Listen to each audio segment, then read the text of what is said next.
wowie wow geez. Ow! Oh, oh, oh! Well, it is 7 p.m., maybe a little bit later, on a Tuesday night, and if you've been here before, you know that means you are in a video store. Welcome. I am one of your two hosts, Adam Protextor. And I am your other host, Stephanie Thoreson. And I'm just going to go ahead and pull up ye old Twitch chat over here on my side monitor at the desk here.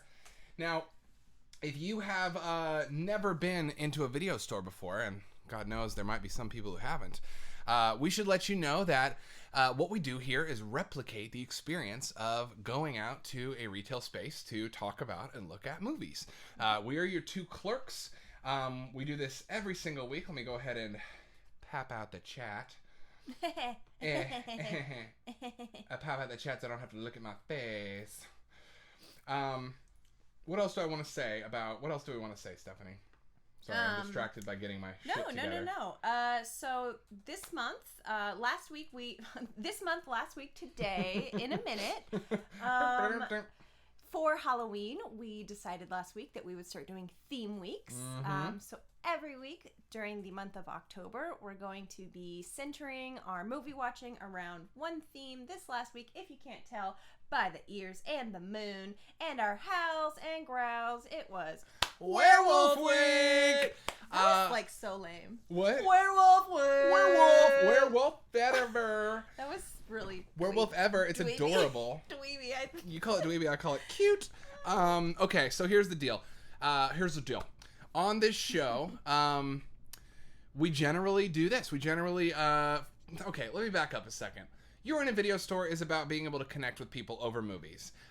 We have a few basic rules that I think we might as well enumerate at the top of each show. Yeah. I actually wrote them down last night because I figured that we should finally kind of like get our ethos captured. So let me look those up. Yeah, while you're looking those up, I'll just set kind of the scene for the rules coming in here. This is not a pretentious place. This is not a place of judgment. And if you don't normally talk about movies or you feel insecure talking about movies, that's okay. Totally okay. Like, we have different perspectives. People in the chat drop in different perspectives, different levels of interest, different types of films that people like or genres they're more familiar with. For example, I'm newer to the horror genre. I didn't really start watching horror in a serious way until, like, I was 30. Ugh, that's right? scary. Right, I guess it was about 30. So yeah. about 3 years. About when I was 20. So about 3 years. So I'm 23. Yeah. So just later in life, I started getting into horror mainly because of Adam. But now that I'm in it. I'm in it to win it. I love it. It's fun. I'm here for it. So if you're new to film or old to film or whatever, let's party. If you're middle-aged to film. Yeah. Look. So on this show, basically, gosh, I need to catch my mind break. We just flew into the stream tonight. 1, 2. 1, 2, 3. Moon. Oh. Okay. I know what it is.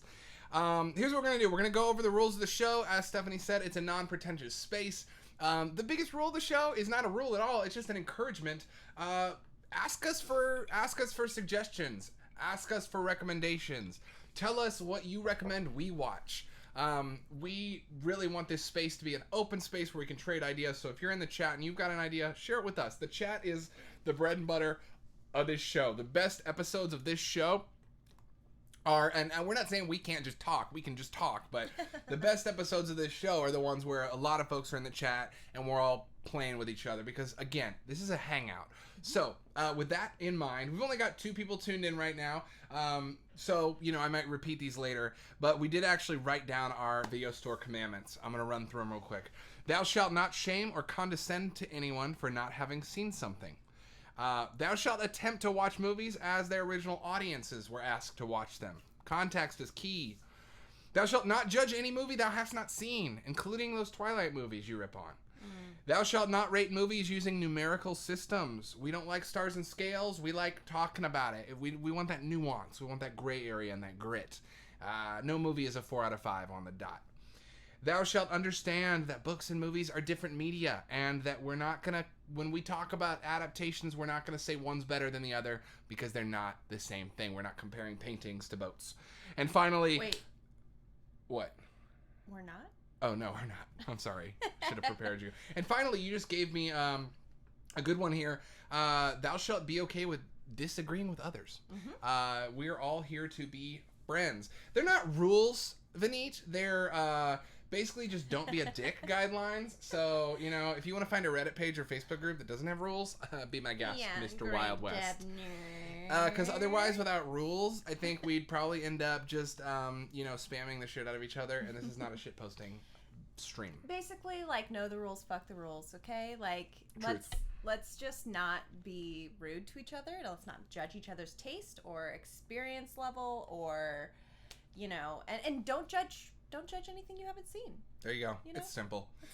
Be cool, be kind, be open. You know, be cool, understanding, confident, and kind. Be a cuck. That's what I always say. Be kind, rewind. Be kind, rewind. Really watch movies. Enjoy them. We're going to talk about them. I like them. Never judge anyone. Don't be a butthead. Rewind. An easy mnemonic device. Okay. Wedge, outside of this, still going to rate every movie on the 4-star system, which I still believe to be the most accurate system. Hey, man, you do you. And welcome back, by the way, Wedge. Welcome back, you and Vinny. We might as well talk about the rating system we do use. The rating system we use, if we had to boil it down to anything, is simply we either recommend this shit to everybody under the sun, we recommend it to fans, or we recommend it only to diehard fans. That's like, you know, we'll get there. We have one of those tonight. Yeah, and keep in mind, even with that, there's a lot of nuance. Yeah, and we're going to be like...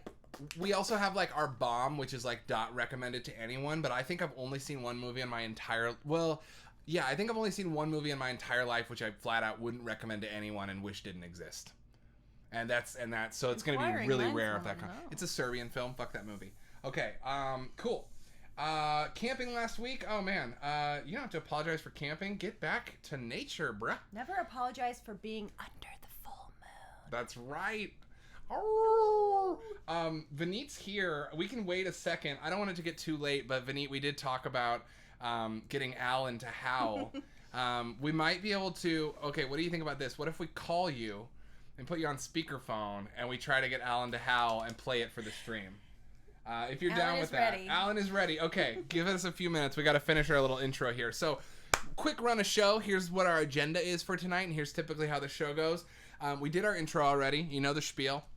Coming up next, normally we do What Did We Watch This Week? And we talk about what we watched this week.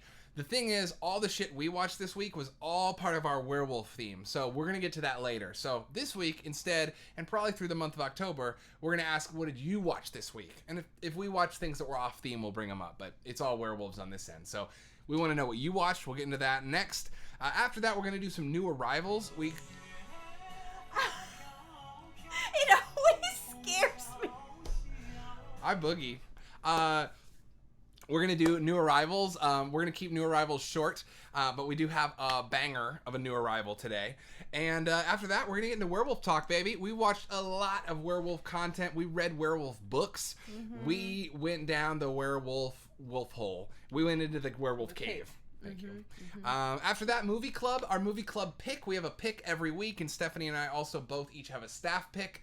I don't even remember what our staff picks were last week because I was so immersed in werewolf world. Little Dieter Needs to Fly. That was yours, and mine was The Devils by Ken Russell. Cool. Great movies. Those are just more, hey, we recommend this. Those are random every week, but our theme, as you said, is Werewolf Week. And we're going to get into that a little bit later. And our movie pick for this week was The Howling. And then we're going to pick a theme together with you. What's our theme for next week? And then we'll figure out what our movie club pick is based on that theme. Cool. Awesome. The sound worked. It did. Oh, did you do that? Thank you. All right, let's get Alan Howlin on here to start us off. Yeah. I would love to. Let's go ahead and... Vineet, I'm just going to call you. And we'll set this bad boy up.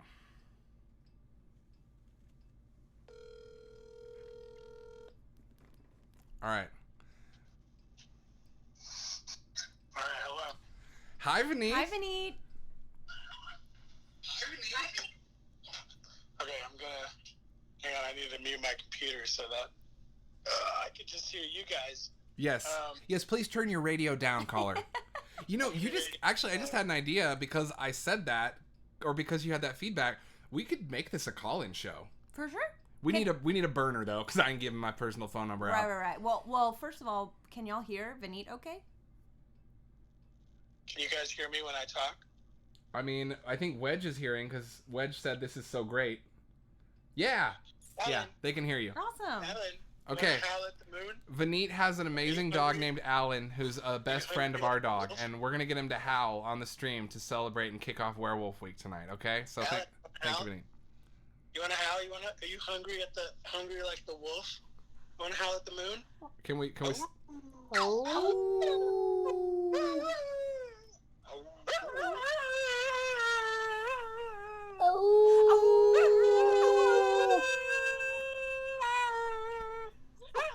Oh, Alan, it's okay, buddy. We love you. We love you. Love you, Alan. Love you, Alan, baby. Hey. Buddy. Oh, who's a baby? Buddy. It's okay. I always feel a little bad afterwards. Yeah. Whenever, if it's not a organic howl, it always has that panic to it. You know? Yeah. There's a little bit of that pain there. Yeah. Yeah. Oh, but he likes hearing your voice either way. As soon as you start talking, his ears go up. So. Aw. Hey, buddy. We love you, Alan. We love you, Vineet. You hear Adam? Hey, bud. Oh man, it's so cute. It's so fun. Hey, buddy bear. Full disclosure I think the four of us who are in this right now are all friends, but if anyone happens to watch this later, because we should clip this part out, because this is good. Yeah. I used to live with Alan, and he's a wonderful, wonderful boy. Soft and sweet. What a good boy. What a good boy. All right. Guys, back to the show. All right, back to the show. Thanks for calling. Thanks for calling, gentle caller. The best boy. He is the best boy. He's the best boy. He's the key grip. He's the gaffer. He's all of it. He makes the show happen. Okay, so spit out my blood. Don't spit out your blood. Is that blood you're drinking? It's pomegranate tea Oh, or man. hibiscus tea. Okay, I'm so excited to get into just werewolf talk tonight. But before we do that, we want to open it up and know, what did y'all watch? So, I think as we've explained explained probably into oblivion by now, it's Werewolf Week, and our movie club pick was The Howling. We have a lot to discuss. We watched a lot. Mm-hmm. What did you watch this week? Anybody? And it doesn't have to be spooky. Obviously, it's October. We're a video store. We're gonna try and get spooky. But what did you watch? It could be a Hamlet. That has a ghost in it. What's a fun game is trying to justify any movie as being a horror movie. I think that's a challenge. So I want to know what the chat watched, but also I would love to just if you want to throw a movie out there, let's try and justify why we would watch it during October. That's fun. As a little game. Okay, 27 Dresses. 27 Dresses? Okay, so 27 Dresses, 27 is 1 day 27 is one less than the number of days in the shortest month. So to me, 27 Dresses is really about the ritual of bonding and that being thrown in your face 27 times, which of course is one less than February, the shortest month, and the month of love. And so 27 Dresses, I think, is an existential horror about being shown the ritualistic folly of man while also realizing that your time is cut short and that you're going to die soon. Okay, Katherine Heigl. Give me one. Catherine Freichel. Okay, give you one. Man, you just pulled 27 Dresses out so fast. All that's on my mind is horror, so I'm like, Scream! No. Dr. Jekyll and Mr. Hyde. How about The Lion King? Oh, come on. Okay, fine, not The Lion King. Jeez. How about, I'm gonna give you, how about, have you seen Fried Green Tomatoes? Oh my god, yeah, but it's been a really long time. Okay, how about... Oh, I got one for you. How about When Harry Met Sally? Oh, cute.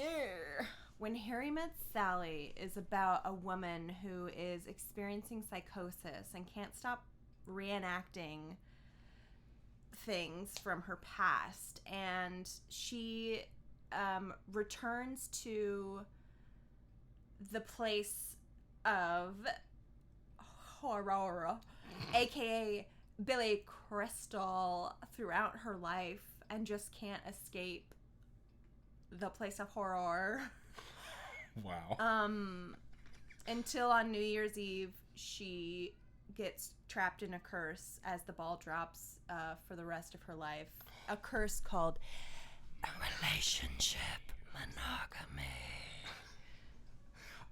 Okay, well, Watch Out Wedge suggested Say Anything. Have you seen Say Anything? Yeah, it's been a hot minute. It's like a stalker movie, right? It's about it's about a creepy stalker who's one step away from killing his love at any moment.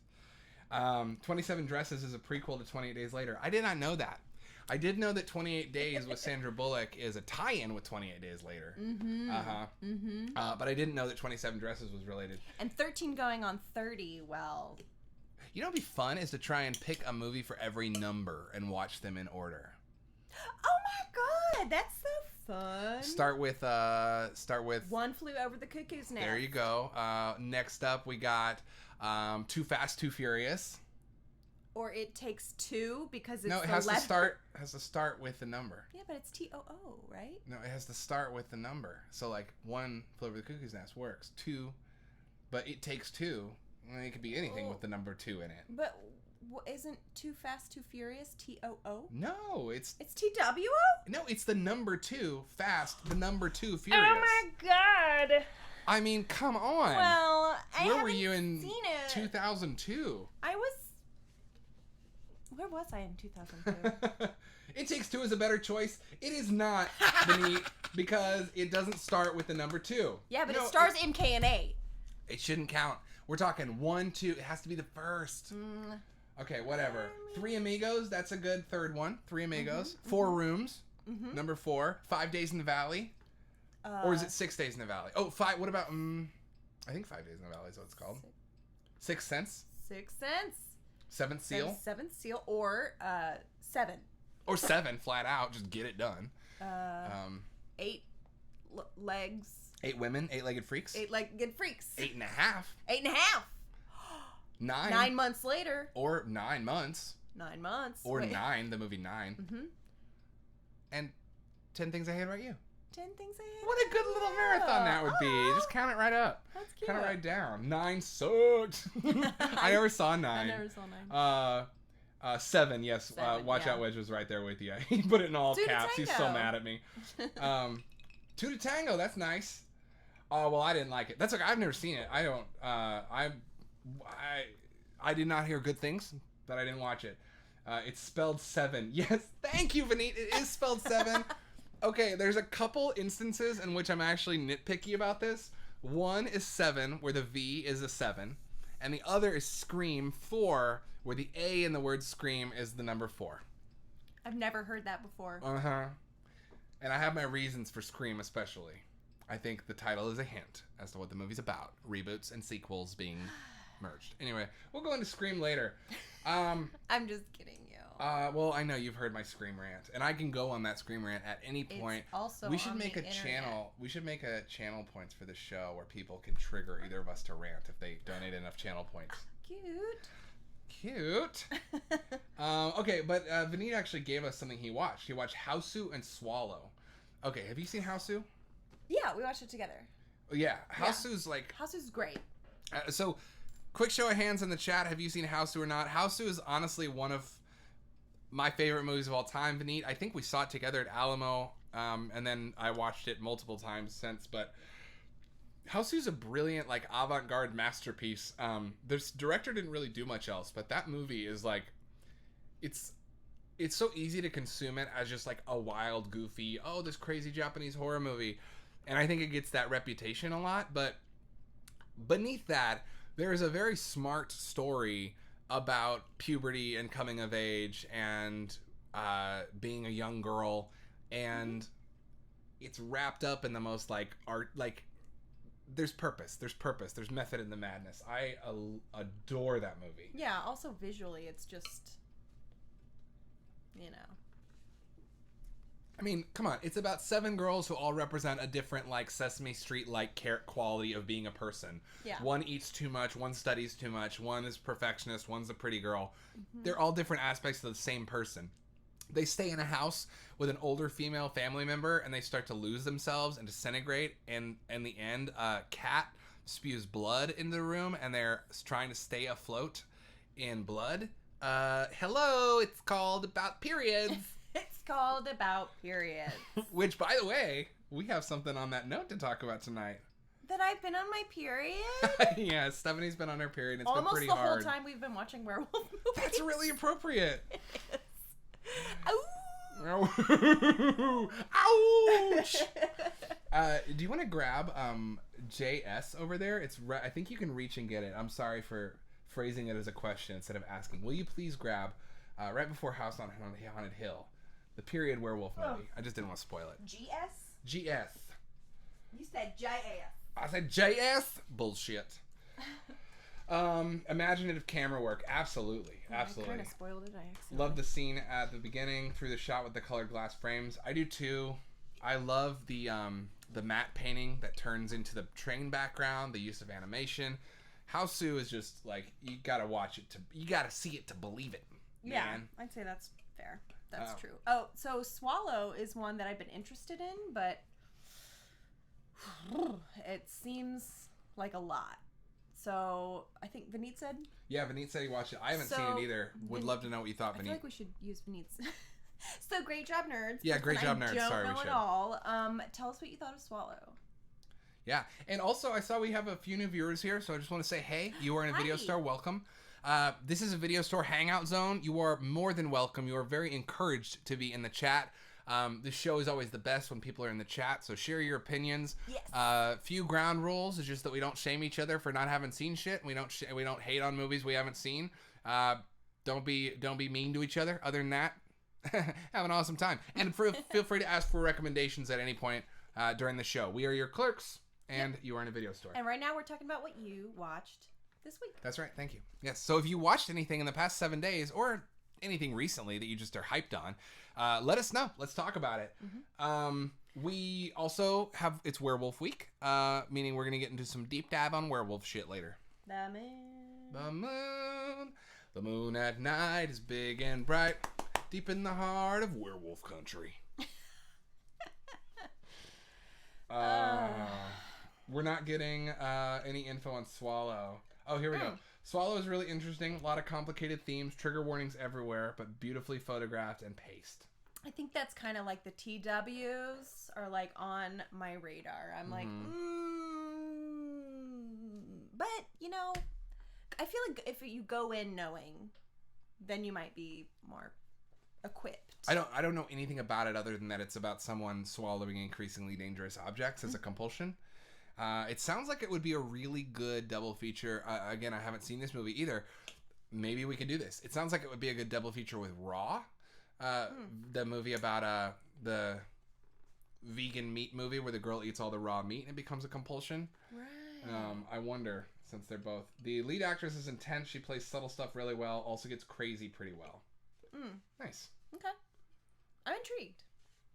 I'm interested. I'm going to go ahead and get rid of this because, you know what? I don't like seeing how many viewers are here. Do you? I don't care. She didn't care. I'm too much of a freaking anxious nerd to do that. Because I see us go down by one viewer and I'm like, I said something terrible! I'm a dumb asshole. No. Okay. Want to know if you watched anything else. Yo, did you watch anything that wasn't a movie that you're psyched on? Well, we've been watching a lot of well, not a lot. We were previously until we sort of dove into Werewolf Week. A lot of Schitt's Creek. What else? The thing is, I feel like everything I've watched has been... Well, okay, I have a segue. You do? Where are you storing it? I need a soundboard here with a want button on it. One thing that I can't really tell is the script is very good. Maybe it's a question of script versus screenplay. The script seemed weak, but the screenplay was probably good because so much was shown, not told. That's an interesting distinction. Yeah. Like, in terms of script, do you mean, like, the story itself? I think what he's trying to say is, like, the visual direction or the visual... I think it makes sense, right? As opposed to... It sounds like it was maybe more, like... Okay, so you're wondering maybe how much was in the screenplay in terms of actual direction versus what's directed? Yeah. Like, the camera pans. We see... Normally, screenwriters are super discouraged to do that. They are supposed to leave things up to the director and not talk about shots and lighting and stuff like costumes. Start on a toe. Pull back slowly. Yeah. Ever so slowly. Tilt up to the knee. There's a bruise. Zoom into the bruise. Are you writing right now? Yes. See, typically only directors who write their own movies are doing that. Oh, okay. I see what you're saying. The dialogue versus... I see. Okay. You're talking about dialogue versus scenario. Yeah. Okay. Right.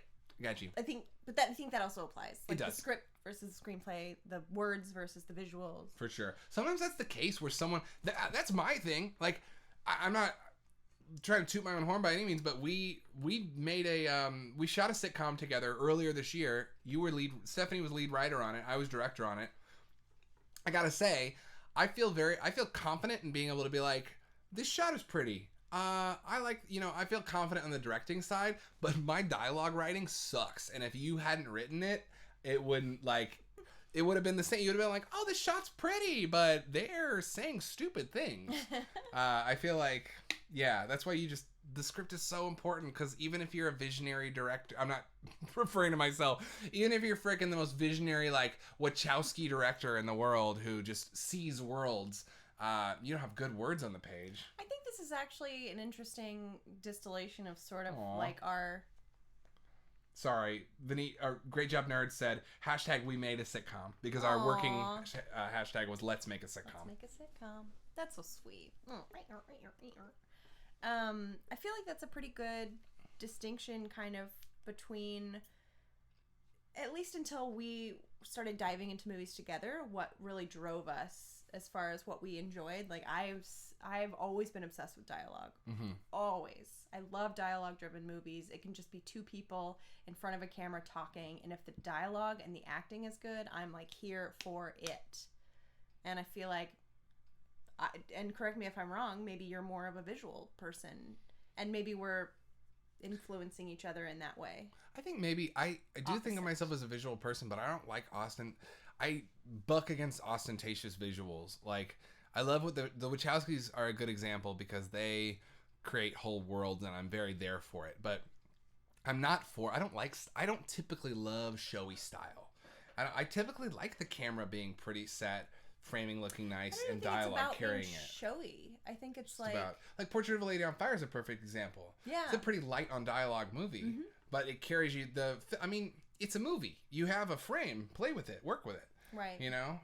But also the dialogue is very... No, I agree. And the thing is, I think sometimes this becomes almost gendered, whereas, like, when we talked about Nora Ephron, like, women writing and editing, and men directing and shooting.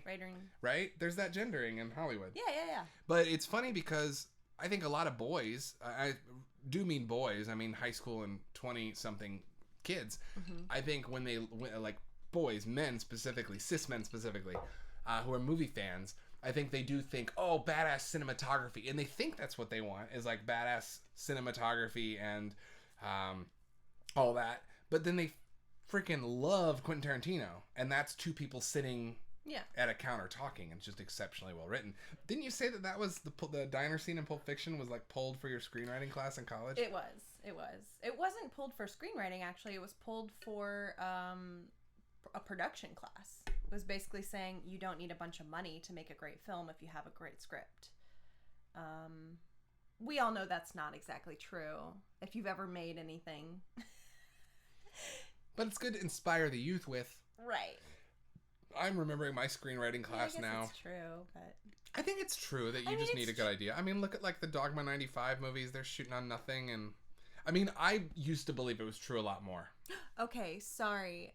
I have to interject here. No. Great, no. It's a bit of a... I know, okay. but it's there. I just really want to shout out Tim for my screenwriting class because everyone else wrote small things that they could do with no budget, and Tim wrote a like $300 million vampire epic that took place on a planet of vampires, and I'll always respect him for that. Tim. Okay, now. Tim. It was pretty badass. Tim was a baller, dude. Tim. Okay, cool. Vineet, I'm sorry. Okay. I'm sorry for standing in the way. Okay, so Steph, did I tell you my one and only criticism of Portrait of a Lady on Fire? What is it? My only wish is that we'd gotten a closer look at the... Oh.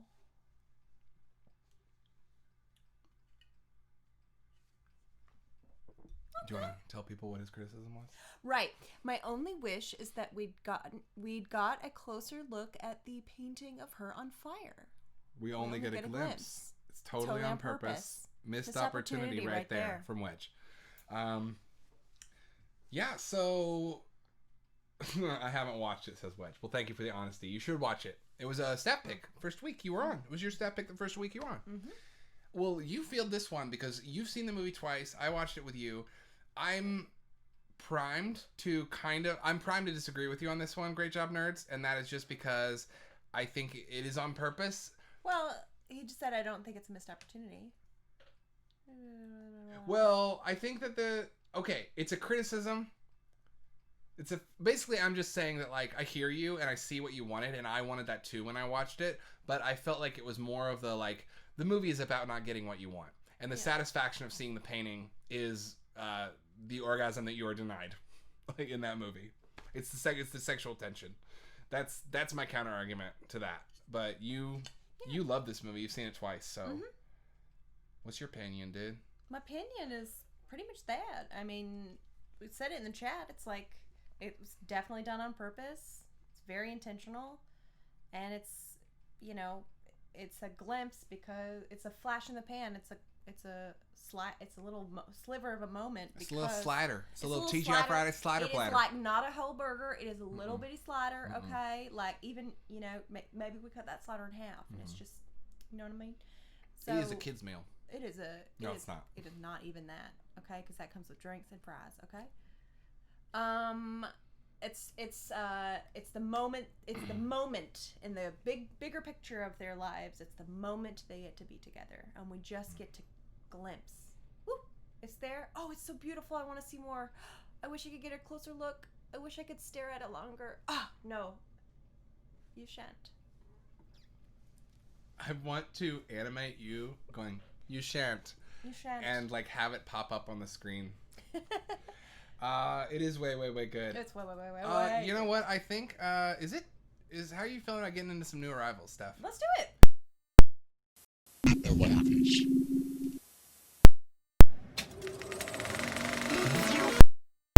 Whoops. Okay, new arrivals. This is the section of the show where we talk about the things the video store got in the mail this week. Y'all, I have been fortunate enough to join a few VHS and movie groups during quarantine that have been exceptionally positive spaces for me online. More so than I ever believed an online space could be. And we've got some really fun stuff. So first of all, what I want to say is, I want to shout out this bootleg, which is something that came in the mail today. This is called Boxer's Omen. I had never heard of it before. It is a Hong Kong horror movie that is supposed to be completely insane, referred to as the goriest movie ever made. I don't know if that's the case, but we're going to see. So this is a bootleg tape. This movie's not available in any format. It wasn't released in the West. I'm really excited to watch it. It says, as if Jodorowsky met Coffin Joe in Hong Kong and decided to collaborate on a supernatural martial arts action film. Tim! Right. Good callback. So basically this is like, it's a black magic martial arts movie. So, in Hong Kong, I should hold it up. Yeah, I can see that. So in Hong Kong cinema, Chinese ghosts and Chinese monsters often just operate by different elemental rules than Western monsters do, and they're often shapeshifters or naturalistic demons. I've recommended the Bride with White Hair before on this program, and I love it so much. Chinese Ghost Story is actually one that I need to order. It's been a little expensive, but I really want to watch it. But I can't wait to watch Boxer's Omen, y'all.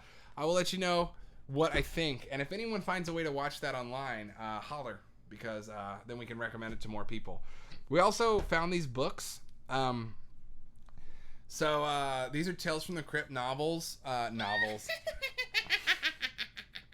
That's good. I just really wanted to do the That's laugh. good, honey. These are really fun because they're like tiny little novelized versions of classic comic stories. If you by any chance are unfamiliar with the Tales from the Crypt origins, it was a 50s comic from a company called EC who had a series, Tales from the Vault, Tales from the Crypt, and they were all hosted by someone, and they were just anthology horror comics, usually morality tales, 99% of the time, about punishment, morality. And actually, Wedge, just to go back a second, Big Trouble in Little China, yeah, that's a Carpenter movie in terms of shape-shifting Chinese ghosts. It's borrowing that. What I love about Big Trouble in Little China is that movie is basically like, what if the Western archetype bad guy, or badass guy, not bad guy, the Western archetype badass guy of the relatable blue-collar truck driver, Kurt Russell's character, what if he was thrown into this world of Chinese mysticism and Hong Kong action? What would happen? And what would happen is you just insanely out of his playing depth. Is that a thing? Playing depth? Out of his element? Out of his league? Out of his depth? Mm-hmm. He just gets his ass kicked the whole movie. It's wonderful. I think that movie is a great tribute to that storytelling, and that's what I'm hoping to get from this. Thrown in the deep end. Thrown in the deep end. But these are, they say in the front, it's got introduction written by the Crypt Keeper, and then it says, like, it's got the different stories, copyright in 1950, 51. So these are comic stories. So fun fact about EC is that they were the target basically of like Congress and angry mothers who got the books canceled, which is stupid because they're all like basically horror stories about how you should be a good person. Mm-hmm. They didn't read them. No, they didn't read them. They're just idiots because puritanical idiots have been around for a long time. Mm-hmm. But the company went on to found Mad Magazine and did pretty well with it. So let's see here. Tales from the Crypt. There is an introduction here from the Crypt Keeper. Do you want to read this to us? Or is this too long? I can read the first paragraph. Read the first paragraph to us in your Crypt Keeper voice, please. I've never attempted a Crypt Keeper voice. Well, I just can do the well. laugh. Okay. I'm already laughing. Let's both read a paragraph. Let's both read 2 sentences as the Crypt Keeper, and then we'll have the chat vote on who's the better Crypt Keeper. All right. It'll be a competition. Greetings and salutations, boys and girls. Welcome to my dank and frightening crypt. It's just the place to stay up late reading reams and reams of revolting stories, don't you agree? You got the laugh down pat. I didn't do the voice very well, but that's okay. Why don't you? Okay, Yoda. Why? No, it's not Yoda. Why don't you drag that cozy bed of nails over here and we'll have a nice... You win. We'll have a nice pointed discussion. You might want to ask your mummy if you can stay up late reading. That's so bad, you win. I'm embarrassed for you. I used to be afraid that the Crypt Keeper would pop up at the foot of my bed because he springs out of the coffin at the end of the intro sequence, the title sequence. I was always afraid that I'd wake up in the middle of the night. Da, da, da, da, da. Goosebumps. I gotta tell y'all, Adam has been singing the Goosebumps theme song and sneaking up behind me and going, Goosebumps, all week. You know, I'm a little bit remiss that we picked up this book yesterday and there's a werewolf story in it. And we didn't read it. Oh. Okay, I'm gonna read that werewolf story though, because we're gonna get into that because I'm just like, I love werewolves.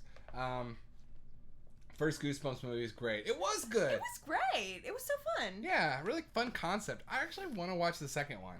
Yeah, I do too. I'm interested in it. I'll give it a go. Let's see. Okay, what else? We only have 3 things for the new arrivals this week. Here's Arrow Video. Y'all are probably familiar with Arrow Video. Just put out this limited edition deluxe version of Mallrats. Now, I forgot that I ordered this. I pre-ordered it months ago, very impulsively. I thought it was going to be like one of their thick, fat little limited editions. In retrospect, I'm kind of glad it's not, because I don't know if I need a giant collector's box of Mallrats on the shelf. People will be thinking you like Mallrats way too much. Yeah, I like Mallrats all right. And this is actually a gorgeous package. Like, if you're really a Mallrats fan, you're in for a treat. Yeah. It's got 3 cuts of the movie. The theatrical, which is the only one I've ever seen, and then an extended and a TV cut with the intro from Kevin Smith. The fun thing about this is the little packaging that Arrow always does. Yes, and if you've seen the movie Mallrats, you know Magic Eye plays into it. This is a Magic Eye. Gimme. Now, I don't think there's anything on it. I think that it's meant to mess with you, just like the character in the movie who can't see anything. I think it's meant to be meta and have nothing on it, but you tell me if you see something. Yeah, there's nothing here. Yeah, I don't think there's anything on that. I think you're meant to stare at it and get angry, just like Ethan Suplee's character in the movie. This is actually pretty rad, and if I would have bought, I'm gonna be real with y'all. If I would have bought this deep Blu-ray in high school or college, best believe this would have gone up on the wall. Not anymore, but this is the blueprints that Jay uses to plan his attacks. Now, I just rewatched this as a late night watch, and I gotta say that the thing that made me laugh the hardest was this blueprint layout with Jason Mewes' voiceover saying, I would do it, but I threw my back out humping your mom last night, Nooches. And I don't know why that made me laugh so hard, but it really did. Movie is not a great movie, but it's kind of a bad movie. But it has a special place in my heart. The essay inside of it is not unaware of that. The essay inside of this is called... Not a good movie, but a special movie in your heart. Mm-hmm. No, it's not called that. By Mr. Essay Man. What is it called? I'm sorry. It's called The Definition of a Sophomore Slump. Okay, look. Here's the deal. There's caffeine in this. Oh, there is caffeine in that. We're on different wavelengths. Blueprint is amazing. It is! I'm still like, look, if I ever get the like video store basement that I want someday, I will frame and hang that shit up. And until then, it's gonna stay safely inside of this. And okay, finally, the final new arrival of the evening, Boils and Ghouls, is the creme de la creme. This came. This is Shout Factory's Friday the 13th box set. They announced this a few months ago. This art, I just got to show it. This art is gorgeous. Yeah, get in there. Little wraparound art design here. It's going to look very pretty on a shelf. And you can do this. As a friend of mine commented today, and I completely agree, always like it when DVD box sets have individualized cases in them instead of like papery nonsense that falls apart. So this contains, and we can go through it real quick. Sheesh, it's like a freaking big old thing, I'll tell you. So it comes with, let's see here, oh my god. The first one, okay, it comes with all the moves. I don't need to show them all to you in a row. The third one, the fourth one. But the fun thing is, it has the original 10, including Jason Goes to Hell at number 9 and Jason X, one of my favorites, the one where he's in space. But it also includes Freddy vs. Jason remastered. It also includes Friday the 13th from 2009, the remake, which I never saw. Always wrote this off as being like part of... Now, this was part of Michael Bay's remake phase where he did Texas Chainsaw, this, Nightmare. They were all dark and gritty. I found those movies very sleepy when they first came out. They were too dark and too Michael Bay, like, I don't know, macho energy for me. But I actually saw one of my friends on Twitter posting about how he's watching his way through this box set and how this is his second favorite and that it's way too hated on. So I think I'm going to give it a shot. All right. And then it's got just hours and hours of bonus material.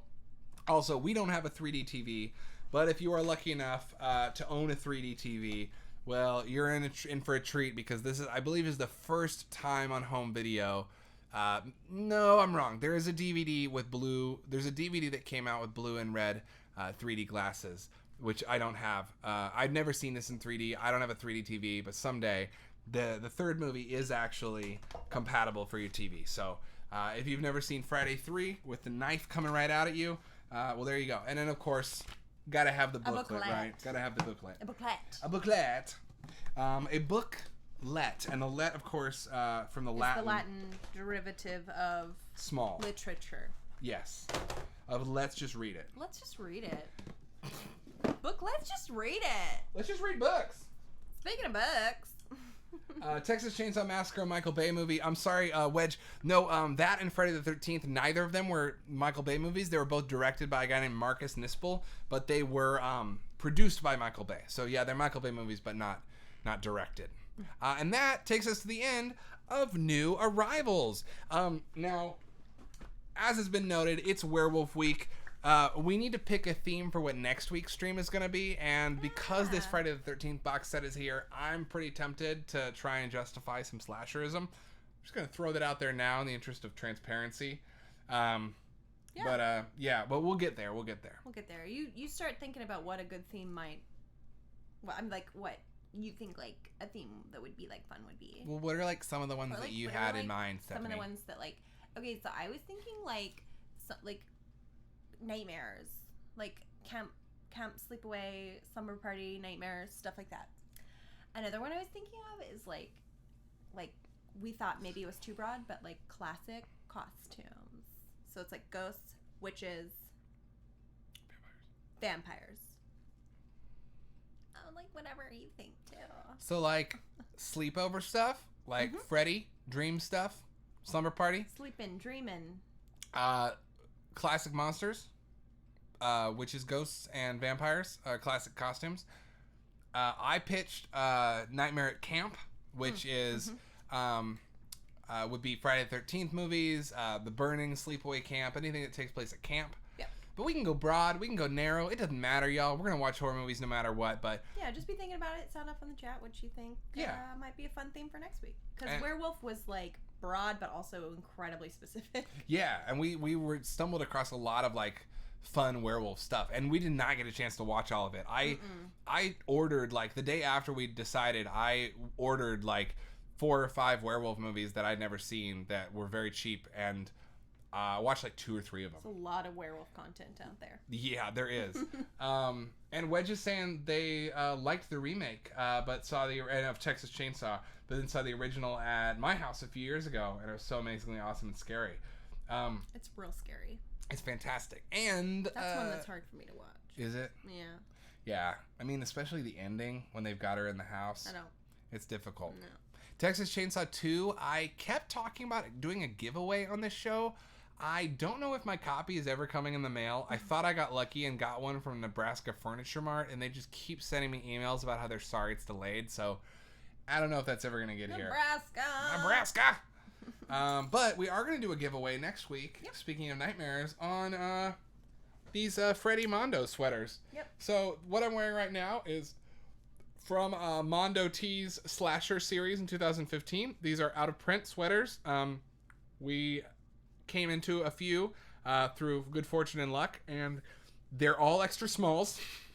Yeah. Except this one, which is mine, which is the only medium one we found. I'm sorry. But if you've got anyone in your life who you think would enjoy an extra small Freddy sweater to wear around the house this holiday season, well, you just let us know, and we're going to come up with some contest rules next week. Yeah, also, I'll say that I tried on the extra small. I normally don't like wearing... I'm not like a tiny lady. Tiny lady. I'm not a tiny lady. I don't normally like wearing anything that's not a medium or a large. In sweaters especially. The way these are sized, that's an extra small, and it fits me like a glove. So? It fits great. So if there's somebody who normally wears like a medium, you know. Might work. It might work. And if not, you have a gift. Exactly. All right, before we hop in, any little nightmares running around the house out there? Exactly. Any little nightmares? Little nightmares? Okay, we're gonna get into Werewolf Zone, right? get into Werewolf Okay, Zone. so what is that? We need a little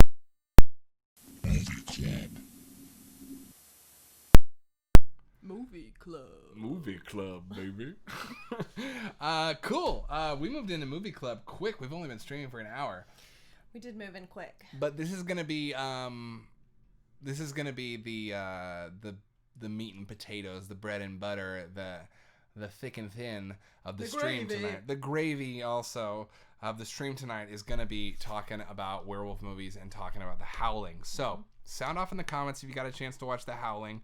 Boy, do I have a lot of observations about werewolf movies to share. And if we find that we want to spend some time just chilling out, just vibing, well, hey, we brought these scary storybooks, Halloween classics. We brought these to the table tonight because we figured if we're just vibing and chilling later, they're very short. Maybe we'll each take turns just reading a few. Yeah, and if it's later in the evening and you want a little ASMR to wind down, we can go that route. Hell yeah. I'm going to take my first break of the evening, which is to go grab a refreshment. Would you like or need anything?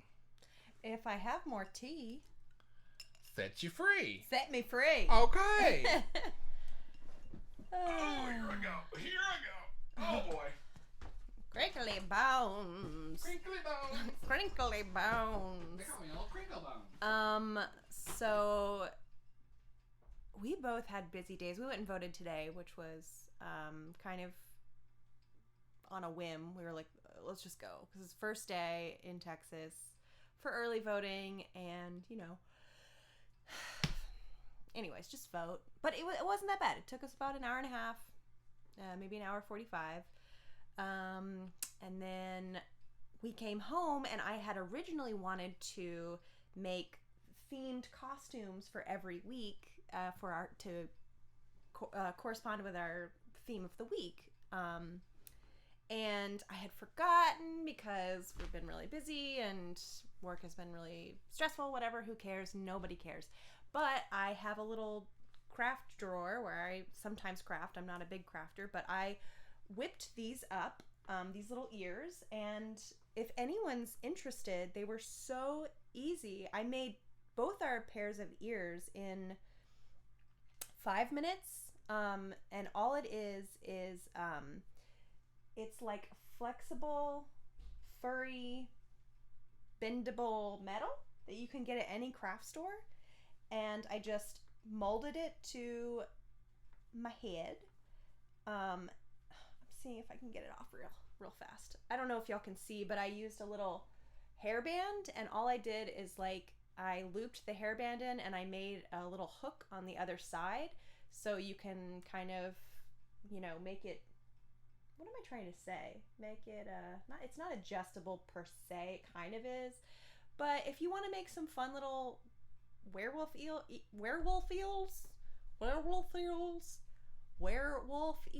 or little puppy dog ears, or little bear ears, or whatever floats your freaking boat, these seriously took me 5 minutes and would cost you about $3.50. So how are my ears? So that's just a fun fact.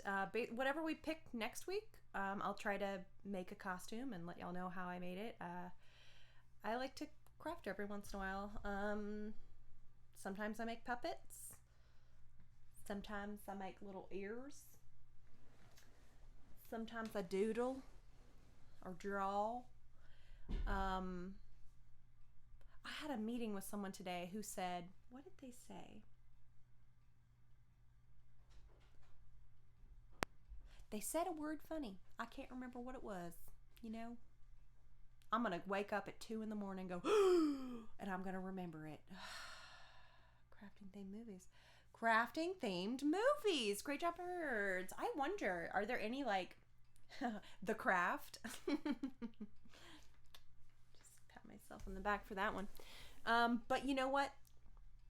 That would be really fun if we could find a movie that's about craft scissors that come to life, and or a DIY crafter whose shit just gets out of hand, and they're like, maybe they want to make paper dolls, and then they like want to turn people into dolls. Well, I mean, there are a lot of movies where turn people into dolls, and we'll get into that the first week in November when we do our crossover Halloween and holiday horrific Christmas movie week. So stay tuned for that. Yeah. You're writing. I'm writing. I'm always writing. Great job, nerds. You know, I'm a writer. It is what it is. You know, in Sister Act 2, when Whoopi Goldberg tells Lauryn Hill, if you wake up and you want to be a singer and the first thing you think about is singing, and the last thing you think about when you go to bed is singing, you're supposed to be a singer, girl. I agree. Why, thank you. Well, of course. I don't know. What? I was just showing everyone. You were just I was just showing inspiring me. Standing over there with a single tear falling down my cheek. I was just kind of giving everyone a very brief tutorial on how I whipped up these ears. Oh yeah. And I was saying if anybody wanted to do it, it takes about 5 minutes, and it would cost you about $3 to $5. Yeah. So I was like, you just made those? Because I was in here setting us up tech wise, and then Stephanie was like, look. I was like, okay. It's incredible. Sometimes things are easier than you realize. They just, I don't know. I think it's hot. Crafting themed movies? DIY themed movies? First of all, I made the joke, The Craft, which was, I I just had to take a moment. But I was saying, what if there is a horror movie? Are there horror movies out there where like crafting scissors like become animated and like want their own fate or whatever? Maybe they want to be kitchen scissors. Wow. I don't know. I think you might enjoy a indie franchise from 1995 called Toy Story. Toy Story. Toy Story. Mon chéri. La historia de juegos. Yeah. And then I plugged our crossover Halloween into holiday week, which is going to be the first week of November, because we were talking about crafting. I was talking about paper dolls. We started talking about dolls, and we were just connecting the dots like we were a detective in front of a corkboard with some string. And that's actually pretty fitting because this came in the mail today. We didn't cover it for new arrivals, but Silent Night, Deadly Night 3 came in. Oh yeah. I just recently learned that Silent Night, Deadly Night 1 through 3 are a trilogy, and then 4 and 5 are separate Christmas-themed horror stories. Mm-hmm. Sorry, I keep readjusting. I'm just... Don't apologize for comfort, ever. You know? I know what I wanted to do, which is... So last week, in preparation for Werewolf Week, on my Instagram story, which, by the way, if you follow me on Instagram, Stephanie, we need to get you Cry on here for the bottom of the screen, but... Sorry, but Stephanie I'll stop making. No, I'm loving. I want you to be this caffeinated every week. Flock of Schmeagles is Stephanie on Instagram, so follow her as well. But yes, and I'm DJ Stephanie Michelle on Twitch. And I'm wondering if I'll sync up. Anyway, one of these little signs below me here. I was going to say my Instagram handle. You can follow me there if you want to recap on the themes of the week, on the movie club picks, etc., etc. So sometimes I do play along stuff there, and maybe eventually we'll just start a You Are in a Video Store Instagram account. But for now, it's on mine. So what I did was I asked people to tell me what is their favorite werewolf story, narrative, movie, TV show. What? Oh, there it is. I thought you were pointing at the mic. I was like, is it bad? So we got like, I don't know, just like 5 responses. But what I like to do is kind of do this and respond to them live on air. So the prompt was, what's your favorite werewolf story? So I'm just going to, basically what I just do is try and give my honest opinion. Sound good? Yeah, well, so... Should we gamify this in a way? Yeah, I feel like sometimes you tell people, like, what it means about them or what it says about their personality. But this one, I just wanted to know what was on people's minds because I wanted to shout it out to you. So really, this is like for them on Instagram a little bit, but it's also for you watching the stream. If you have seen any of these, I thought it might be a good place to kick things off. Okay. I'm just going to jump into this without thinking. Yeah. First up is Van Helsing. Never seen it. I'm going to let him know. All right, I've never seen Van Helsing, but I do love Stephen Sommers, the director who made The Mummy. I know that like that was a crazy movie and one of the ones that started Hugh Jackman's career. So I'm gonna give it a check it out. I'm gonna give it a check it out. I'm gonna give it a check it out. All right, we got Van Helsing, Underworld: Rise of the Lycans. Oh my gosh, when Underworld first came out, and I was in high school, a friend of mine was obsessed with the trailer and so obsessed with it. And I saw it in theater because he loved it. I never saw any of the others in the franchise, but I do stand Kate. Kate Beckinsale? That's who's in that? Yeah? Babe Beckinsale. This one is Werewolf by Fiona Apple. This is earnestly one of my favorite songs. I love this song so much, and Fiona is a huge inspiration on me as a rapper and lyricist. So I'm just grateful to know that you're a Fiona fan. Same. That was Ricky. Aww. WizKid Supreme says Silver Bullet. We just watched Silver Bullet. I'd never seen it before. I don't want to spoil it for the feed, but loved it. And Cycle the Werewolf, the book that it's based on, really loved it. True. Good. And Hi Protextor, that's spam. The Werewolf of Fever Swamp We want forever. to collab with you. Oh, the Werewolf of Fever Swamp. This is one of my favorite Goosebumps books. We didn't get the chance to watch the Goosebumps adaptation this week, but oh my gosh. Yes, I love this book too. I used to have a t-shirt of this book in elementary school. And that is what we're going to do on Instagram tonight. So with that, we have Silver Bullet. We've got Underworld franchise. We've got Goosebumps Werewolf of Fever Swamp, as well as Goosebumps Werewolf Skin, which came later in the franchise in the Goosebumps world. And then Van Helsing, which I've never seen. I gotta be real. I always thought Van Helsing looked very like CG-y, and it was part of that like post-Matrix overt CG period, and I kind of wrote it off. But now that I look back, I'm like, Stephen Sommers made The Mummy, which is also full of corny CG, and I love that movie. It's a blast. Yeah, it's a blast. Exactly. Okay, y'all. Let's get into what we watched in terms of werewolf stuff. Where do you want to start? Well, I mean, you did say it was movie club. Do we want to save movie club? Well, no, it's movie club, but theme and movie, it's the same thing. All right, I'm saying it's blended. All right, Do you want to? Why don't we start though? There, we'll start with that. Let's start with it. Start with it. All right. Okay, so our movie club pick of the week was The Howling, directed by Joe Dante, starring D. Wallace Stone. Who out there watched The Howling with us, and whose first time? For whom was it their first time watching this movie? It was my first time watching this.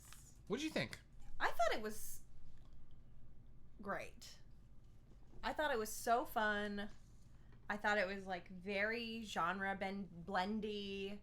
I thought, I don't know, I was like engaged and interested from start to finish. I thought that the effects were really, really cool and they really felt like they stood out from, in a lot of ways, from what werewolf movies often do with effects. With effects? Mm-hmm. How so? Oh, sorry, I'm like putting it on you to give your review first. No. Are we jumping into review? Well, I mean, are we just jumping into our thoughts and then like? Yeah. Okay, so I'm not trying to. It's like ping pong, ping pong, Okay. ping pong. Cool. Well, then in terms of effects, you're saying I wanted you to expound on that because that's interesting. I was just thinking, you can see why this movie was a hit when it came out. Mm-hmm. It like made a lot more money than it was. Did you? made for. Yeah. Pretty sure. It's like 81. It was really. I actually. The only reason I know that it made a good chunk of change, and the only reason I know the release date is because I was getting ready, making the ears, and I put on a recap on YouTube because I was like, oh, I want to make sure that I remember all the, plot points. Because we've been watching so many werewolf movies, they blend together. So I know it was released on, which I thought was really interesting distribution timing, April 10th, which is my birthday. Oh, it was released on your birthday. Mm-hmm. And 6 years before you were born. Yes. 1981. Joe Dante. The reason I say you can see why why it was successful, why it was a hit, is because this is not like like you were saying. You were saying in terms of effects, but I want to piggyback on that and say also in terms of just plot and the way that story is told. Like you were saying, genre bendy, because like we watched a lot of werewolf movies from before this, and while they change in their approach, their modernity, etc., you never really stray too far from this basic Dr. Jekyll and Mr. Hyde setup, which is generally either a whodunit or a main character did it and they're struggling with their werewolfism, like the Universal style. And we'll get into that. We watched a good amount of Universal horror movies here this week. But yeah, you can see how it's different because it's so broad. The world is broad. It's like almost this cult-like island of new agey sort of like and they're ostensibly meant to help her deal with trauma because she has this male trauma at the beginning. Right. Yeah. I mean, that's sort of where the talking Blu-ray. That's sort of where like my thoughts of how it was blending genre, because there are definitely like classic elements of werewolf movies, classic elements of horror, but it also felt like kind of like neo-noirish with like all of the lighting, especially like the grittiness of the city, and then there were like the elements of like serial killer movie, like a little bit of mystery, intrigue, sort of. And yeah, it is interesting that she goes there. I feel like they were taking the myth of the Dr. Jekyll, Mr. Hyde kind of juxtaposition there and putting it in the context of, like you said, trauma and literally a killer. And then like self-help and therapy and kind of facing, like pushing through that, but also literal monsters, like the monster within. Which then she ultimately, well, spoilers, but... Yeah, well, spoilers. We don't want to... Yeah, I mean, the movie opens with our main character, Dee Wallace Stone's character. She is a reporter.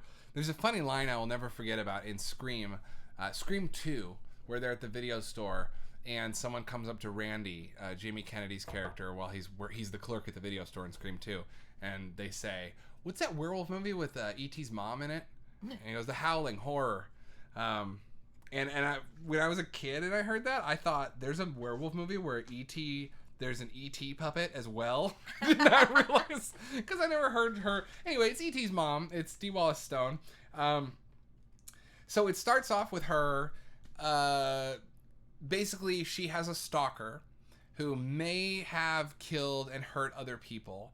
And she allows herself to go into a seedy district of the city, into a porn shop, into the back room where he's waiting for her. And she really puts herself on the line. And it's very much like her confronting sexual violence head on. And she's attacked, and the person gets away. And because of that, the network and her husband encourage her to go like pursue this self-help. Am I getting this right so far? I think it's more so what leads her there? Her therapist. Her therapist, okay. Her therapist, which is an interesting thing of like when you... But her therapist is the leader of the cult, right? I don't think so. I think that the therapist was in the cult. I think that he was trying to, again, spoilers left and right. I think that he was the one trying to like merge the two worlds. Yes, because that's the idea. He was like on this campaign of like, we can live among them. Which is a really interesting way to go with the werewolf story, because if you something that occurred to me watching all these werewolf movies is this virus spreads like crazy. How are there not way more werewolves? Like, and I guess the answer there, the narrative device that's built in to protect you from that is, well, they kill most people they bite. Most people don't get away. Yeah. But you have to wonder, like, if lycanthropy is a real thing, then how many people are getting away, becoming werewolves, and then eventually the whole world becomes werewolves like that? Yeah. Like, if this was real, I think they'd be a lot more common. Yeah, well, that's, it's funny because I was thinking about how much crossover there is with werewolf and vampire movies, and vampires are kind of similar. Mm-hmm. And they operate at night. They kill most of their victims. But they get to decide. True. Vampires get to be their own stopgap. But who's to say that in certain mythologies werewolves aren't deciding? That's interesting because did you feel? I mean, in Silver Bullet certainly, and in Silver Bullet and in Werewolf of London from 1935, there is, and even in Ginger Snaps, it's kind of like the Hulk. It's kind of like how the Hulk is treated. Yeah. You write the Hulk one of two ways. Either the Hulk, well, multiple ways, but let's talk about two. Either the Hulk, Bruce Banner becomes the Hulk and just goes crazy and has no, or like they say pretty, I think, very well in one of the Avengers movies. I think Mark Ruffalo's Bruce Banner says he can aim it.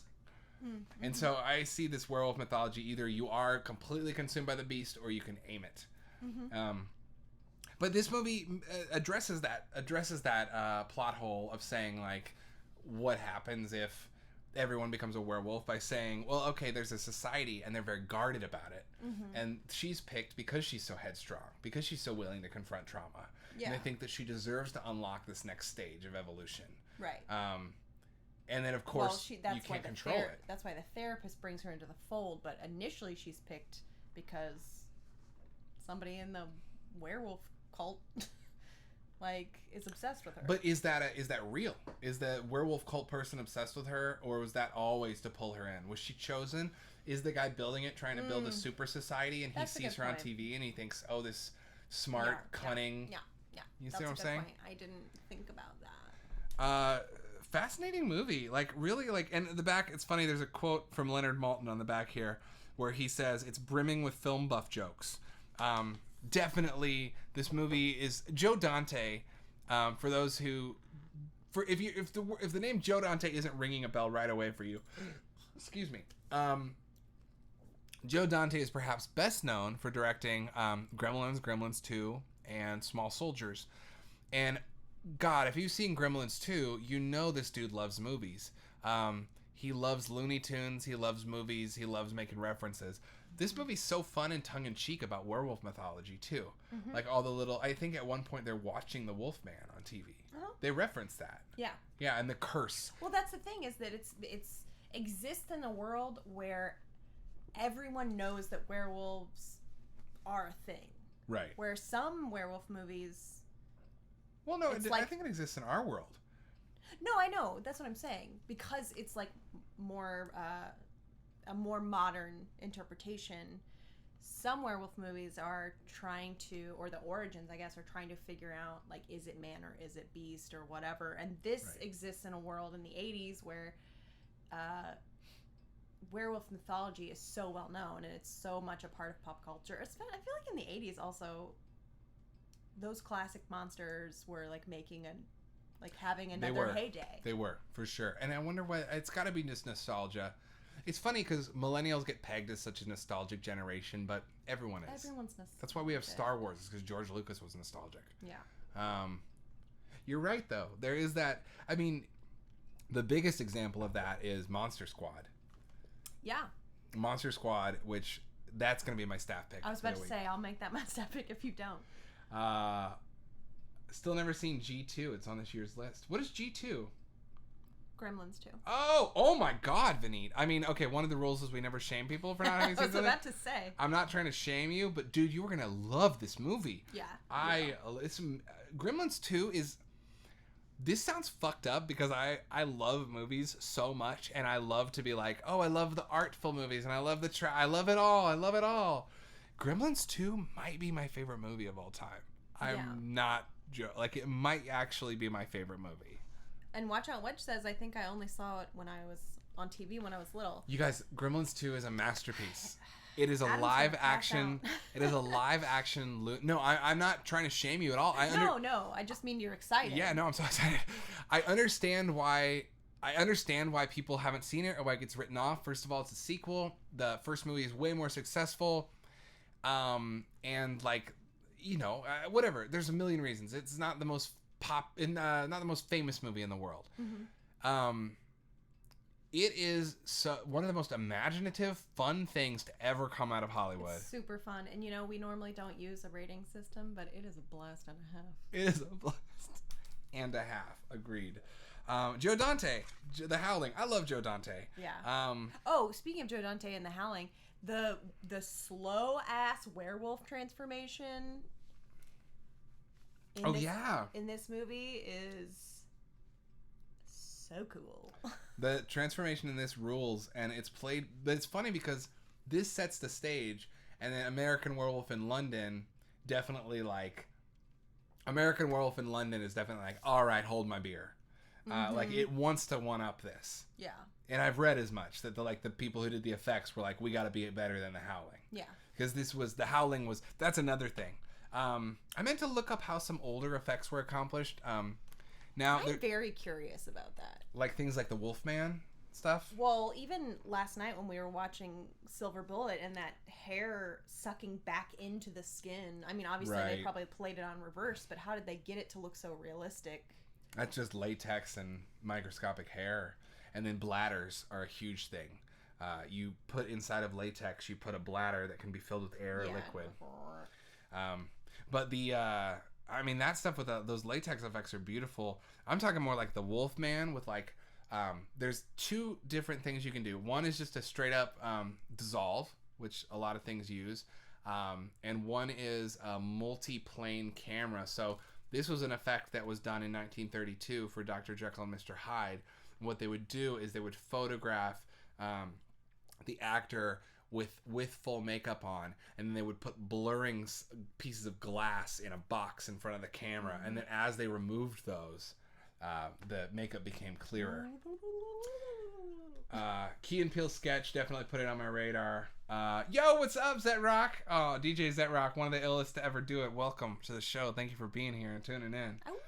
Oh man, I love DJ Zet Rock. He's fucking awesome. What's up, dude? The Key and Peele sketch for sure, dude. Vegetable Gremlin. that movie, I'm telling you. Okay, that's my stat pick for the week. But we were talking about Monster Squad, the resurgence of the Universal monsters. Monster Squad is Dracula, Frankenstein Monster, the Wolfman, and it's about kids who love those movies and have posters in them, and they know. And of course, those kids are just Shane Black as a kid writing himself a movie. Yeah. By the way, Monster Squad is written by Shane Black and directed by Fred Decker, so watch it. It rules. It's so fun. If you want to see Lethal Weapon, but made for kids about Universal monsters, it rules.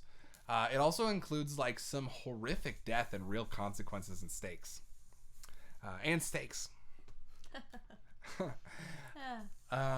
What? Do you have any other words about The Howling? I mean, I think I said my piece about The Howling. I really loved. I just thought it was great. I thought it was a very great. You got to give your recommendation status. This is would definitely recommend. I feel like even if you're not a huge horror fan or a huge werewolf movie fan, this sort of covers all the bases. It hits all the points. It gives you relationship drama. It gives you a neo-noir, beautifully lit reds and blues and purples and cool fog, smoke in the woods, gritty downtown. It gives you a strong female protagonist. It gives you passes Bechdel too. It does pass the Bechdel test, and if you like cults and weird cult shit, it gives you that. It's got a little something for everyone. It's a grab bag of Jelly Bellies, and each one is yummy. No popcorn in this one. This is I love how much you love this movie. I'm going to go a step down and say this is a recommended for horror fans for me. I'm not sure I would say recommended for everybody. I do agree with everything you just said. I think you make a really good point that it has plenty drama and intrigue and genre shifting to make it appeal to most everybody. But in terms of if you can only watch one movie this week, I would say watch this if you want a really great werewolf movie. Are those the rules? I'm just now? I'm Because if those are the rules, I'm creating a straw man to bolster my argument. Oh boy. Let's talk about, Stephanie, a movie I know you loved. Oh, by the way, Wedge, huge upvote from Watch Out Wedge, so fucking great. Agreed. And the neat, great job, nerds, said, I did rewatch Monster Squad last year and I totally turned around on it, did not like it initially. I know, because we watched it together. I showed it to you and you did not like it and I was heartbroken. I bet it did not end well. It was a bad night. Okay, but I'm glad you dig it. And we can still be friends even if you don't. Look. Oh boy. Let's talk about Howling 2. Your Sister is a Werewolf. Original title of this movie, the video title is Howling 2, Your Sister is a Werewolf. The theatrical title of this movie was Howling 2, Sherba, Werewolf Bitch. It's true. This movie has a loose, super duper loose connection to the first one. Loosey-goosey. It begins with a funeral, and this isn't a spoiler because there's kind of a jump in time because Howling 2 has a lot of that going on. It begins with the funeral of the main character from the first movie, kills her off right away, and her brother, who is played by Reb Brown, the football player who became a actor. He played the Captain America in the 70s Captain America movies. Interesting thing is Reb Brown was Captain America in Captain America 2 from like 79, the bad guy of which is Christopher Lee. I didn't follow that. Okay, well, Reb Brown, who plays... Reb Brown's basically a guy whose sister was a werewolf and died. And Christopher Lee, Christopher Lee, the legend, the man himself, plays a werewolf hunter. Yeah. They were also in Captain America 2 together. And then on top of that, we have a third character who I barely remember. I'm sorry to say. Ben has the best friend of his sister, a woman. I don't remember her name, and I only know Ben because the back of the box. Basically, they decide in the span of the first 5 minutes of the movie to give up their lives, to go to Transylvania, to a castle where the werewolves are all gathering for the 10,000th birthday of the grandmother werewolf who leads all their werewolves. Christopher Lee is a werewolf hunter, like a Van Helsing for wolves. He deputizes 4 people in Transylvania who have loved ones who have died. And that's the appropriate reaction. And there's also a punk rock, basically the grandma leader of the werewolves is this like punk rock. It's Sybil Danning in this crazy like sexy S&M emo goth outfit. Leather and gold, baby. And basically it's just about all the werewolves in the world are at a conference. They're at a con. Yeah. And Christopher Lee and his deputized people, who are only there to make it appear like a legitimate sequel. It could have totally just been people in Transylvania fighting werewolves, but no, we got to make it a sequel. Right. So we're over there and at a WolfCon. At a WolfCon, Jerry's in the 85. Corner. Jerry's in the corner with a "Hello, hi, my name is Jerry" sticker going. I thought we were gonna wear name tags. Jerry's mad. There's no Jerry in this movie. Somebody told me we needed name tags. That doesn't happen. It doesn't happen in the movie, but it does happen in Stephanie's fanfic, which we will publish soon. This movie is not good. Just trying to spice the movie up a little. You're right. This movie's a mess. Yeah. So, okay, that's the plot. I just rambled because I wanted to explain the plot. You want to take the talking? Tell us about this movie. Okay, look, here's the thing. Based on the cover alone, I wanted to like this movie. I went, and based on this idea that there's like a punk, like werewolf,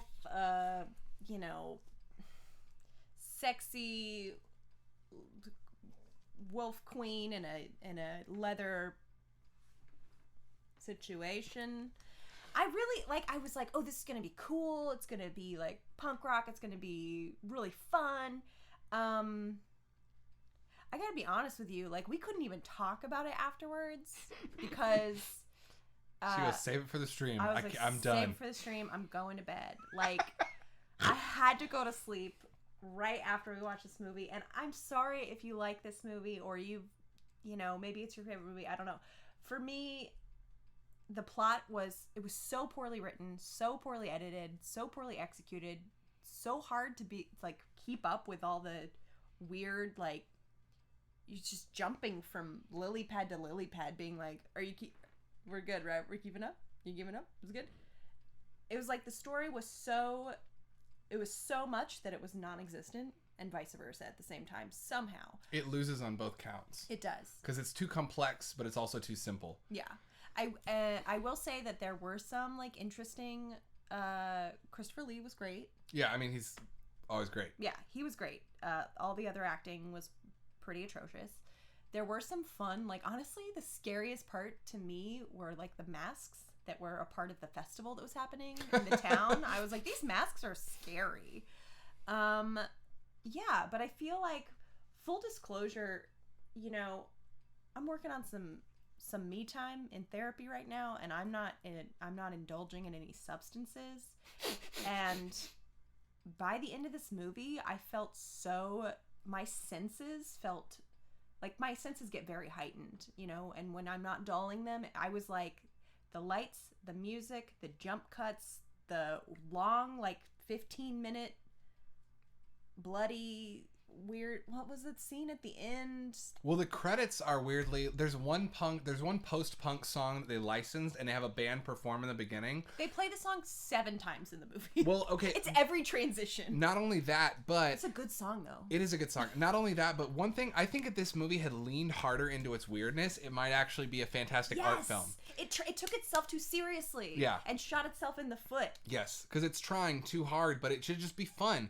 And this movie does very strange things where when it struggles, when you can tell that the editor and the director are having a hard time keeping the thread of the plot, they'll just do things like, I talked about The Brain on this show a few weeks ago, how this movie I watched, The Brain, was just cut to the brain. That's what this does. It's a typical trick to pad out the runtime and to try and make it feel like a holistic experience, but so much just random cutting. And the weird thing is, the movie opens with this scene in a club where we get this post-punk song, and we just keep cutting back to the same performance of it through the movie, as if this band is performing the longest set in history.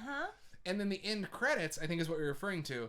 The end credits is that song again, but all of the drum beats are punctuated with shots from the movie recapping the entire thing. And we see Sybil Danning rip her shirt off to become topless about 13 times at the end. In a row. Which I'm not complaining. I'm not complaining either. I honestly thought it was kind of rad to have topless as a cut. It felt very silly to me. Yeah, it felt very silly to me too. And I would have, trust me, I would have enjoyed that credit scene if my eyes weren't burning into my skull and my brain wasn't melting out of my ears, and I wasn't ready to crawl into bed and go night-night. Because I would have been like, this song rules, she's ripping her shirt open, it's fun. It gives you... It's fun. But sorry, go ahead. Oh, I was going to say, but that does make me think of one of the positives, which is the costume design, the wardrobe design, specifically for her was... Yeah. It's fantastic. I mean, and the makeup effects. The Yeah, gore yeah, and the it's werewolf true. effects are good. It is true. There's I'll a give you scene that. where someone gets their eyeballs lasered out and their eyes pop out of their skull, and it's awesome. But why does a werewolf have laser gun effects? We don't know. But Why? it doesn't matter. And if the movie had leaned more into that, I don't need an explanation for everything in my horror movies. I don't even need coherency. You're right. It takes itself too seriously. Yeah, but she's got Sybil Danning, Yeah. right?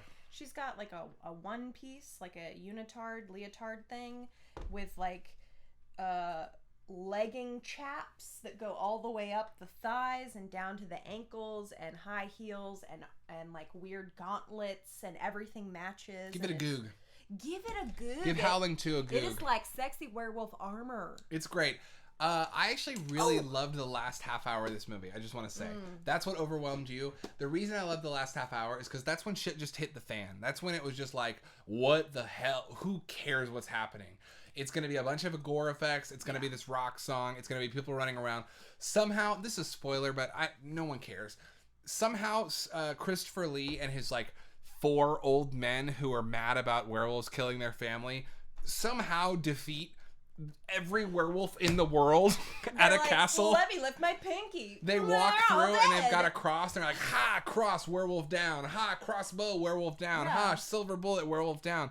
I'm It like, was like- dang, dude, werewolves take out so many people in movies. These guys are, I mean, but that's the thing. That was my favorite part, is watching Christopher Lee and a bunch of old Catholic dudes with holy relics, as yeah. you said. I was like, well, they do have all these holy relics. Yeah. So that can't. That And can't I was be like, hurting that's the them. coolest thing I've ever heard. But yeah, if you say punk rock On werewolf, paper, this movie is supposed to be really rad. supposed to kick ass. Punk rock werewolves in a castle being hunted by Christopher Lee and a gaggle of old priests with holy relics. Like, let's remake it. Plus Red Brown from Captain America. Let's remake this movie. Yeah, I actually Also- said that during it. I want to remake this. Also, I want to say that in another, like, slightly parallel universe, this movie is a full-on softcore porn. Yeah, for easily, sure. Full on. All you really need is a few shots added. Yeah, and it would be a softcore porn. There's a werewolf threesome, but like with people in half transformation mode. Yeah. So if that's something you're naked into, with fur. we don't kink shame here. No, we don't. This is actually a good transition, though, because I want to talk about how werewolf mythology varies from movie to movie. And in The Howling, the silver bullet, remind me, does the silver bullet matter in The Howling? Oh, that's right. They do use silver because this is the other silly thing. Titanium? They have to use titanium to kill the queen werewolf, which I believe is worth less than silver. Yeah. So kind of a weird thing there. Plus, titanium is an alloy, which is a mixture of metals. And as we learned from Silver Bullet, the mythology, or we learned from Ginger Snaps, the mythology of the metal killing a werewolf is that it was known by old doctors. It was known that pure metals like silver, pure silvers would purify the blood. Yeah. And that is why they kill werewolves. That's where that comes from. It's a medieval superstition that held on from. Meaning that if you're seeing werewolf as like a virus, like becoming a werewolf as a virus, right, you're purifying the blood, bringing them back down to human form. Bada bing, bada boom. Yes. They're there. Yes. So there's that, and this introduces the concept of titanium, which just flies in the face of that and is so silly. But whatever. But okay, werewolf mythology. Okay, in the Howling world, there's a few things that are traditional and a few things that aren't. There's silver kills them. That's traditional. Full moons trigger it. That's traditional. But however, they can trigger it at any point they want. And the werewolves and lycanthropes in this movie can become wolf whenever they want. Yeah, day or night. Right, day or night. Moon or no moon. Yeah, they're not restricted. And in that sense, they're a bit more holistic. And then compare that to a companion piece like American Werewolf in London, which is personally my favorite werewolf movie. That is something where the silver doesn't matter. The moon matters. And there's like this transformation that tortures you as you become the wolf. But again, at the end of American Werewolf in London, he is shot by regular ass bullets in the street in wolf form, and that kills him. So it's not so much that the silver is necessary, it's just that it's very hard to overpower this beast. And that's what's scary. Yeah, we've got silver bullets, we got titanium bullets, and we got regular ass bullets. Regular ass bullets. So, what kind do you want? Silver, titanium, or regular ass? I put Howling 2 back up on the shelf so it can never hurt you again. Look, and even that being said, I hate this because I hate saying I wouldn't recommend a movie. If you love B-horror, and you like weird werewolf movies, and you like punk, post-punk, like Transylvania, Castle, Festival in the Streets, go for it. If you like effects, you like Christopher Lee, and you have a bag of weed next to you, you'll enjoy The Howling 2. See, and I was not partaking, and I was just like, I can't. I'm not on the level for this. Yeah, and we don't endorse drugs on this show either. No, never. Only if you live in a state where it's legal. Okay, so we covered the Howling bases. I wanted to watch all the Howling sequels. I gotta be honest. You had a big plan. I had a big plan. I couldn't live up to it. Let's talk about, speaking of mythology, though, regular ass bullets, says Wedge. I got regular ass bullets. Regular ass bullets. We watched. And speaking of Van Helsing, okay, so this is back when. Okay, these DVDs. This is actually one of my favorite little mini collections. You can see the rest behind Stephanie's. If you lean over towards me, you can see the rest right there. This is one of my favorite little mini collections because each of these monster collections from Universal has every sequel to the monster, and they're comprehensive. So they're really rad DVDs. They've been put out since on Blu-ray and stuff, but hey, I don't need to upgrade movies from the 30s. So the funny thing is that these DVDs came out when Van Helsing was coming out, probably Universal recashing in on Monsters, which also part of the 80s and 90s cycle because that's when they first started putting them out on VHS. You might remember from video stores of your youth those old like mono designed Universal monster tapes, which reminds me I need to find a copy of The Black Cat with Lugosi and Karloff in it because it's a fucked up rad really dark movie that I want to rewatch. Okay, anyway, The Wolfman from 1941. I've seen this years ago, but the wolf transformation in this comes from a curse. He is bitten.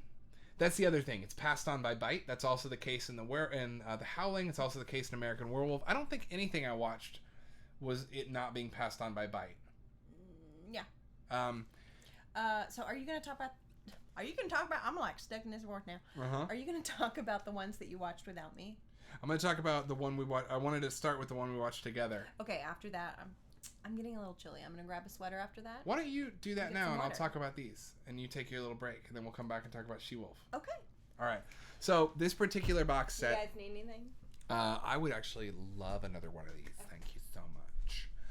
Thank you so much. Hey, thank you so much. You're welcome. Hey, TYSM. Hey, thanks so much. All right, thank you. Okay, so the Wolfman. If you haven't seen the Wolfman, watch the Wolfman. The thing I love about Universal horror movies from this era, the classic monster movies, is none of them are longer than an hour and 20 minutes, and they're all so entertaining from start to finish. The Wolfman, of course, being the classic. I didn't watch that this past week. I've seen it a long time ago, but I wanted to watch some stuff I'd never seen before. So the Wolfman, that's the big one. Lon Chaney Jr., the man with 1,000 faces. That is the story of a man who is cursed by the wolf through a bite. He has the pentagram appear on his hand. The pentagram does not appear really in other werewolf mythology. In this one, it is a gypsy woman who identifies the werewolf signal on his hand, a signet. And he's cursed and he kills people, and that's the Wolfman. He's eventually done away with. Then the sequel to that, Frankenstein Meets the Wolfman, that is one that I did watch this week. Frankenstein Meets the Wolfman was surprisingly dark because in it, Lon Chaney Jr.'s Wolfman is resurrected as a human, still a Wolfman, but he's resurrected. So technically at that point, becoming a member of the undead. That is how the movie begins, with him as this being resurrected back into human form. And the rest of the movie, he is just questing to kill himself. That's the plot of the movie. The plot of Frankenstein Meets the Wolfman is the Wolfman is desperately trying to commit suicide because he wants to rid himself of the curse. He wants to be dead for real. And so the movie starts with a bit of mistaken identity where he's in the wrong hospital and people think it's not him. This guy's dead. It can't possibly be him. He ends up escaping and going again to Transylvania. Which we see this theme pop up, obviously Transylvanian horror, but he travels there where he finds the original gypsy woman from the first movie and travels there with her. And together, they are trying to find Frankenstein's castle because Dr. Frankenstein unlocked the secrets of life and death, and he thinks this will allow him to remove the energy from his body, much like Frankenstein was created by energy being put into his body, and therefore he can die. And the movie, I don't want to give too much away, because honestly, this movie had one of the most exciting climaxes of anything I've watched recently. I don't let the fact that it's from 1943 give you any pause. This movie is super exciting. I will say that it ends with a monster showdown that I thought was brutal and brilliant, and I really, really recommend it. And then the other movie in this box set that I watched on my own is Werewolf of London. That's from 1935. This is the first mainstream Hollywood movie to ever touch the werewolf myth. It was a commercial flop at the time it came out. That is because in 1932, before Universal was truly known for the monster movie, in 1932, Universal hired one of my favorite directors of all time, Ruben Mamoulian, to direct Dr. Jekyll and Mr. Hyde with Frederick March, who was a huge star in the 30s. Frederick March now would be like the equivalent of, who's like a charming, funny guy who does drama and comedy and kind of walks both worlds.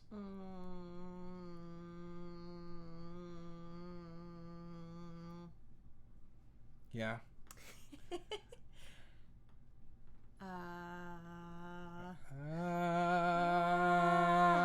Frederick March was very famous. And Miriam Hopkins is in it too. She was also very famous. They also appeared together in a great Ernst Lubitsch movie called Designed for Living.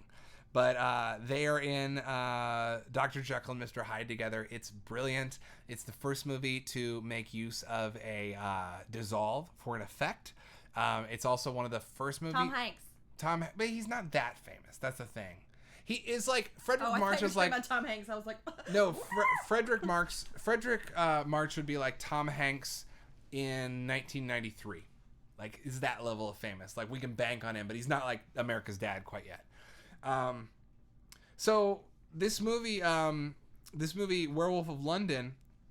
The reason it was a bomb, I'm getting ahead of myself, or getting behind myself rather. The reason it was a bomb is because the lead actor was also a former makeup guy, and he didn't like the idea of having the makeup be too thick, because one of the plot points in the movie is that people need to recognize him while he's in Wolfman makeup. So as a result, the makeup's pretty light. It kind of makes him look a little feral, but it's very similar to the makeup used for, it's not nearly as heavy as the Wolfman makeup. It makes him look very similar to how Mr. Hyde looks. And because of that, audiences didn't respond well. It was only 3 years later. Basically, people were like, we're getting the same movie again. What is this? The actor was not as famous as Frederick March, and therefore it was a flop. So that's why their next werewolf movie, The Wolfman, didn't happen until 6 years later. Wasn't there another... sorry, I didn't mean to interrupt. Oh, you're good. I was just going to say, wasn't there another werewolf movie before these that Universal lost? I don't think so. If you know of something, maybe I'm making that up. Let us know. But I thought there was like a fire or something. It's possible that some of these work prints were lost, as a lot was recently. But Werewolf of London from 1935, the first mainstream werewolf movie to ever be made. And then Universal followed it up in 41 with The Wolfman, which of course was a gangbusters hit. But what I want to talk about is mythology, because The Wolfman does away with the mythology of Werewolf of London, but both are influential in where movies would go from there. So in The Wolfman and in Werewolf of London, both movies, the titular character becomes a lycanthrope because they're bitten. That part is consistent. In The Wolfman, he is then cursed basically for all of time. Now, in Werewolf of London, there is a cure. I'm going to sneeze. Bless you. Bless you. Thank you. Bless you. The Werewolf, 1913, a silent film short that is considered the first werewolf film. It's directed by Henry McRae, produced by Bison Film Company, and released by Universal Film Manufacturing Company. Was it a feature? It's a silent short. A short. So I guess 1913, Lost in a Fire. Damn, that's sad. There's so many hundreds and hundreds of movies lost to time. But anyway, another episode for another time. That's really interesting. But when I want to talk about that mythology with Werewolf of London and The Wolfman. So basically following the same rules. Silver is at play in both of them. Silver does kill in both of them. No. Actually, in Werewolf of London, it doesn't. So I'm wondering if the silver was reinvigorated by the Wolfman. I think it was. Because in Werewolf of London, it only takes a regular bullet to kill him. And kill him it does at the end, in which he transforms back to a human. But the interesting thing about Werewolf of London is that it circles around a flower from Tibet that only blooms under the moonlight. This is another way in which it's way too similar to Dr. Jekyll and Mr. Hyde, because the main character is a scientist who uses the moonlight ray to try and get this flower to bloom. And if you cut into your wrist with this flower, it neutralizes the werewolf transformation. So Werewolf of London is about a man who knows that he's going to murder his wife and keeps pushing her away into the arms of another man to keep her safe while desperately trying to get this flower to bloom. Oh my God.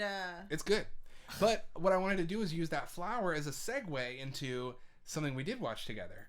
And two things that use the flower as a myth. One of them being... so the two other things with the flower being the cure...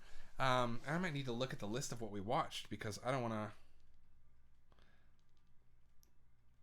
Let's look here.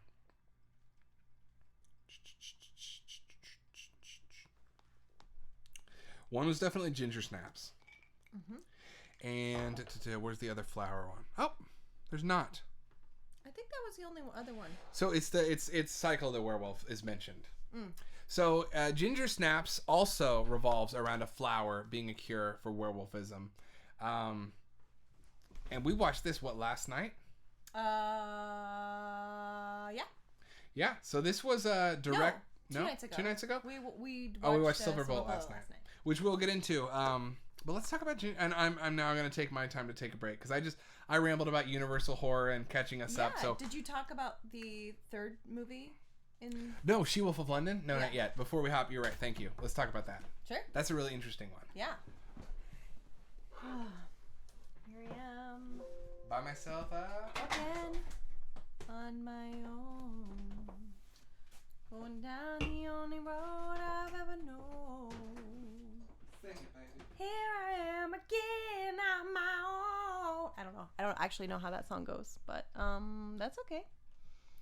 Oh, really quick, Steph. Sorry to go back to something from last week, but I remember my actual weird... Oh, yes! Okay, last week I asked, what was the weirdest time you cried in a movie or during a movie? Great job, nerds. Tell me. Pray tell. Do tell. I'll just wait. And if you're in the chat and you weren't here last week and you can think of like a weird cry you had during a movie, please drop it in the chat. I'm trying to think of what prompted that question for me last week.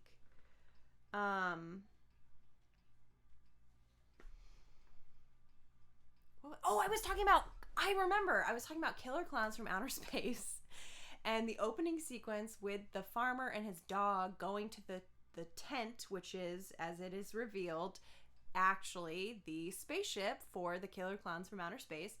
And him... I get upset thinking about it. Oh no, I'm a sensitive soul in the weirdest way. So the moments going from him like getting excited about his dog and himself being able to go to the circus randomly,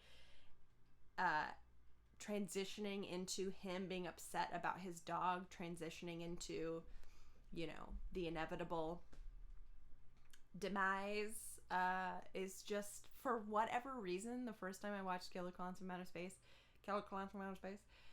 that's like a theater warm-up. Killer Clowns from Outer Space. I wept. I got so upset we had to pause the movie. Okay. Oh no, we lost them. Sorry, network error for me. Okay, Great Job Nerds is saying network error for me. Are y'all seeing me? Are you hearing me? Or am I just talking to myself? Oh, the weirdest cry for me was when Neo saved Trinity during the helicopter in the first movie. Oh!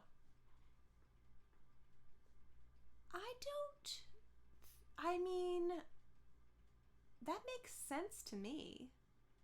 Great job, nerds. That is a good one. Yeah. That's a good one. I mean, I guess it's kind of weird because it's not the Trinity Neo moment that you might anticipate bringing you to tears. But it makes sense. Anyone else have a weird tier? We'll call them weird tiers. I guess I thought it was weird because an action... Yeah, that's what I'm saying. Like, an action... It's not the moment you'd think, like, the Neo Trinity moment that would make you tear up or cry. Typically, action sequences, I guess, don't really make you emotional. Unless it's, like, one of those, you know, galloping into... I don't know. You know, gladiator moment of... Are you not entertained? You know, kind of one of those moments where you're like, you know what I mean? I know what you mean. So Great Job Nerds brought up my question from last week, which because I was thinking about Killer Clowns from Outer Space and how I wept at the beginning opening sequence. What was his weird tear? His weird tear. His weird tear. Weirdest cry was when Neo saves Trinity during the helicopter stunt in the first movie. Oh, I remember you telling me about that. I think that's so beautiful because it's such a beautifully choreographed moment. Oh, what made me emotional was how well the scene was executed, not the actual act of saving her. Okay. Yeah. I'm getting it more. Yeah, because like it's so beautifully done, like the way that he's holding onto the rope around the edge, and it's his moment of like. Then there's that beautiful swell and the horns and the soundtrack, and you cut to Morpheus saying he's the one, and his whole like life has been his whole meaning of his life has just been validated. Oh my god. The music, the action, the slow-mo. Yes, it's beautiful. I remember right after that movie came out on home video when like TVs, like Best Buys and shit would put it on TVs to show off their new TVs. I remember anytime I'd walk past it and it was that scene, and that was often put on like Warner Brothers and other companies, TV companies used to put out like greatest hits reels to show off TVs, and they'd play them in stores. Whenever it was on that, and that part of the Matrix was one of them. Whenever it was on in a retail store, I would just stand there and watch that sequence. That movie rules. Yeah, I gotta say, like it took me a minute to like unpack, and because honestly, I was trying to remember all the moments of that scene, but really now I can. So the fact that it's been a while since I've watched The Matrix, and I can see that scene in my head. It's like Trinity's flying the helicopter. Yeah, once you said like the swell and Great Job Nerds was like the slow-mo, and I'm seeing it. I'm like, oh yeah, that was... She's in the helicopter, but it's crashing and it's about to hit, and he just like and Neo just like does it. Yeah. Neo just does something impossible and saves her. Yeah. And then you know that John Anderson is Neo. Maybe not quite the weirdest, but absolutely the biggest was Coco in theaters. Couldn't even leave the theater because he was uncontrollably sobbing. Aww. That's one that I haven't watched yet, and I really it is on my list. Hey, that would be a good October. Let's watch that. Let's watch that for Dia de los Muertos. I love it. Yeah, we'll talk about that because I don't think either of us have seen Coco. Oh man, yeah, I have that with a few movies where I'm like so hit by the original impact that like it just triggers me. You want to hear something really silly? For me, the last huge cry I had, like break me down cry, was Mac Finds His Pride on It's Always Sunny. And I'm getting emotional talking about it now. I can't, because I came in and sobbed and was like, honey. That dance sequence at the end of that, oh my god. I'm trying to remember the last time that I wept during a movie or a show. For me, movies and shows are cathartic because they're a space where I get it out of me. Well, yeah. It's harder for me to cry during my day-to-day life. Yeah. I feel like maybe you're a bit more in touch with the ability to cry when you're feeling something. And so... No? I feel like you bury that too? I feel like movies help us get it out. Yeah. Stories help us get it out. Yeah. I feel like maybe Portrait was the last time. Yeah. Oh, yeah. In recent times, the end. That's a hard one. Yeah. Thank you, Wedge. It is perfection. The look in Frank's eyes with tears streaming down his face where he says, I get it. Ugh. It's just I don't know why shit like that hits me so hard. It always has. I don't know. I just thought of something. What? I've been sprinkling in to, whether it's like while I'm folding laundry or like decompressing after a work day, I've been sprinkling in rewatching episodes of Queer Eye. Mm-hmm. Because it just like reminds me that it's like this very humanity, and I've been picking the ones intentionally that I remember making me cry. Because I want to because I'm getting so used to bottling shit up. I don't know why I did this. Like I was milking a cow. I'm into the bottle. I'm a mad milkmaid. A mad milkmaid. I gotta stop drinking the caffeine. Yeah. So it is that thing to intentionally, make myself cry. I'm like, I remember this episode. It made me really, really emotional. So we'll just go ahead and watch that. Yeah, for sure. I think it's important. Yeah. Let's keep talking about werewolves. Yeah, let's get back into it. So, okay, She-Wolf of London is the final. So this particular set. Now, the Wolfman got less sequels than I think anyone else. Maybe the Invisible Man has one less. And She-Wolf of London isn't... First of all, Werewolf of London is not a sequel, as we've made clear. It came first. The Wolfman does pop up in a few other movies. House of Dracula, House of Frankenstein, but they're not his movies. And he never got his own sequel. Frankenstein got Bride of Frankenstein. The Wolfman never got his own sequel. So She-Wolf of London is not really a sequel. I think it takes place in the same world. Certainly the world that it takes place in, people are aware of the events of Wolfman and aware that there are werewolves, and this is something that can happen in the world. But really, this is more of a gaslighting story. And do you want to talk about She-Wolf of London? Because we watched this together, and I think, I mean, how much of a spoiler is this to say that, I mean, it's definitely a spoiler. If we talk about the movie, we spoil the movie. It is a 65 plus or 60 plus 20. It is an 80-year-old movie. Yeah, that's true. I feel like it's the window. The window has come and gone. Yeah. Yeah. Well, it's interesting that you say that it takes place in the same universe, right? You said that? Because isn't there a lot of discussion whether or not werewolves are real? I mean, there isn't all these movies. No, I know, but I'm saying it's still up for debate. Well, I don't think that in any of these movies it's mainstream knowledge that werewolves are real. Even in the Wolfman, the thing is whenever they die, they go back to human form. So there's never any long-term evidence, and everyone gets dismissed as a quack and a cuckoo in every werewolf movie. Yeah. So, no, I wouldn't say it's universally accepted, but certainly there's some evidence because the main character woman... No, I wasn't saying it was universally accepted. Oh. I was saying that it's interesting that... I don't really know what my point was. My point is that it's not universally accepted. Yeah. That it's people speculate, but there's no definitive yes or no, which is, an interesting, if it is in the same universe, it is an interesting jumping off point for a movie about gaslighting, a story about gaslighting. Hey, ultimately it's a psychological horror movie. If you're going into She-Wolf of London, as I was, hoping that you're going to get this female Wolfman, that's not what you're going to get. But it is a very psychological, I think we can say that without spoiling anything. It's not necessarily I'm not going to tell you if, whatever.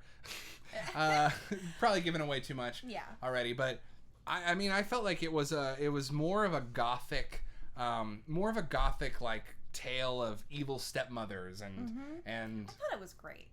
It was great. Even though it wasn't a werewolf movie in the traditional sense, I thought it was really well executed. I didn't really feel like there was a lot of fat going on. It was just sort of telling the story it wanted to tell and the parts, the elements of the story that it needed to tell to move it forward. And it was a nice, good old fashioned kind of, mystery. Yeah, I really enjoyed watching this. And like you said, it's an 85 minute movie. 70 minutes. 70 minutes. It's so short. So 100% I would recommend this to anyone. Yeah. I would say so I would give a strong recommendation. I would say recommendation for fans for She-Wolf of London if you like psychological thrillers. And I would say weirdly enough, my recommendation to everyone out of this batch is Frankenstein Meets the Wolfman. Well, I didn't watch all three, so for me, I'm only going off of She-Wolf. I know. But I'm saying that for me, like Werewolf of London and Frankenstein Meets the Wolfman both kicked much ass. And I think that Frankenstein Meets the Wolfman, like, you don't need to be a fan of Universal Monsters to appreciate it. You were out when I said this, but the weird fucked up thing about Frankenstein Meets the Wolfman is it begins with the Wolfman, Lon Chaney's Wolfman, being resurrected. And the plot of the movie, for the rest of the movie, the reason he meets Frankenstein is because he's looking for a way to kill himself. It's a movie where the hero's goal is to die from the moment one. that's dark, dude. It's very dark. Yes. Well, yeah. Going back to She-Wolf, I thought it was really. I mean, I loved it. I loved it too. You have to qualify it. Yeah. I mean, I feel like I think we need to discuss our anti-rating system, because I'm just like, yeah, if you like movies. Oh, maybe I think I'm just being harsher than you are. Yeah, I think so. I have a really hard time saying don't watch something. I'm very much in the camp of like, just, well, you always say like be. Well, maybe we should change it from being recommendation based to being how much we liked it. Like, I loved it, I liked it, I could do without it. Maybe that's all we need. It's just how we felt. Yeah, That's all we need. I thought it was like very much in between a like and a love. I thought it's short, it's to the point, it's well told, it's well acted. It's not what you think if you don't know what to expect going in. It's like a fun journey, and it felt pretty modern. Yeah. In a lot of ways. I think that's. Oh, actually, I was gonna call it older than it is. It's actually 46. 46. Which yeah. surprises me because sometimes 40s movies feel less modern than 30s movies because of the Hays Code. Yeah. Well, Cool Beans. Well, I would also heartily recommend it. I don't want to. Cool Beans and I don't sauces. pretend that I wouldn't. But on the subject of Sausage. mythologies, let's talk about these two.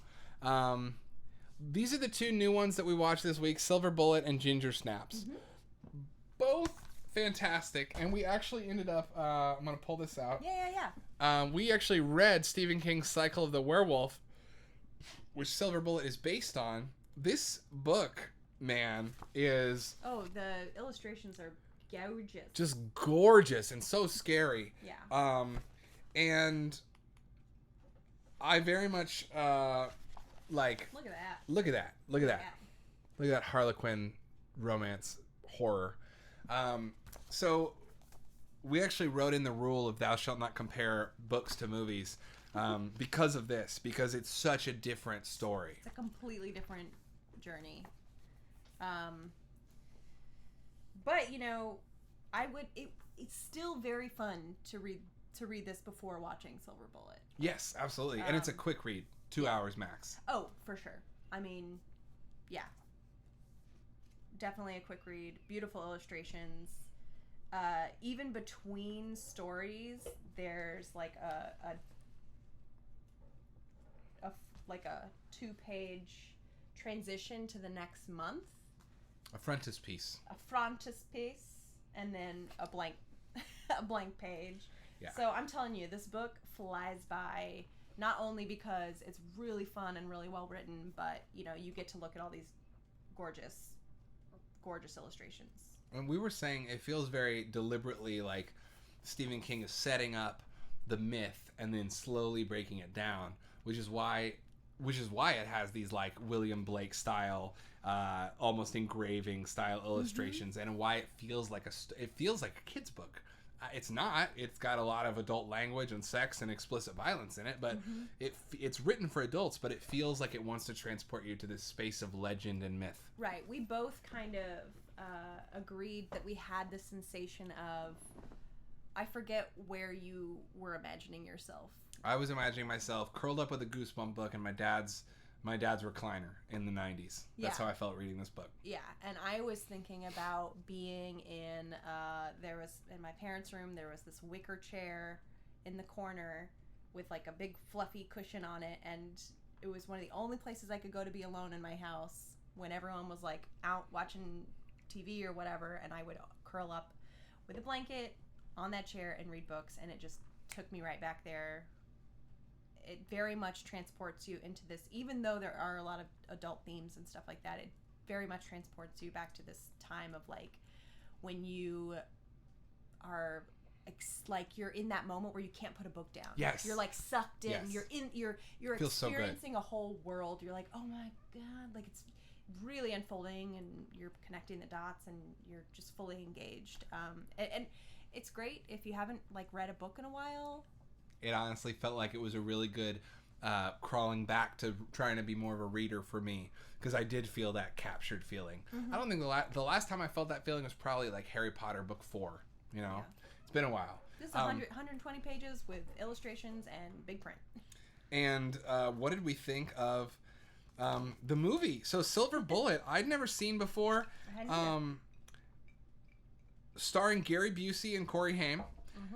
Corey Haim, of course, is the Coreys from the Lost Boys, child star. Gary Busey. Now, I kind of want to start... Well, first of all, mythologically speaking, we did talk about the flower. Is not mentioned in the movie. In the book, and I don't think we should reveal who the werewolf is. But in the book, the person who is revealed to be the werewolf, because it's got a whodunit quality, they have this memory in the book where they're like, they remembered picking this flower they weren't used to. And it feels like King was like drawing in this, there's certain aspects that are like in certain aspects that I've noticed run through all of these, which is often a connection to a magical botany or flower or magical plant of sorts. Definitely the fact that it's a curse. Obviously the full moon, although not in everything, as we saw in Howling. Silver, although not with everything. And as Ginger Snaps explained, that's because it's a purification of the blood. And of course, the standby. I don't think I watched... Everything had its own interpretation, but I don't think I watched a single werewolf-themed thing, including episodes of the Goosebumps TV show and the Tales from the Crypt werewolf episode, which we'll get into, in which... a dog or a cat did not growl or hiss at the person who was a werewolf. That's consistent. But the flower does play a weird little role in this. The movie definitely takes a character from the I would say the main character from the book, but he's not really introduced until halfway through, till 4th of July. He's mentioned early. In one of the early chapters, it says, a boy in a wheelchair smiled while heard the howl. Oh, you're saying in the book he's not really introduced? Yes. Oh, I was like, he's like in the opening. Yeah, no, but in the movie, he's full on the main character. He's like full front and center. So it's a kid who's in a wheelchair, and his awesome uncle, Gary Busey, makes him a sweet-ass motorcycle wheelchair called the Silver Bullet. Silver Bullet. And of course, this was before Sex Gary toys. Busey's... This is before Gary... It's going to be so much darker than your joke. Oh, no. Oh, no. This is before Gary Busey's motorcycle accident in which he had brain injury. And this is something I kind of get upset about, weirdly. People frame Gary Busey as this wacky, crazy, unhinged actor. And he is that. He's capable of that. But also a lot of that is his injury that he had. And in the 80s Gary Busey... is really one of the finest character actors of the era, and a fantastic actor.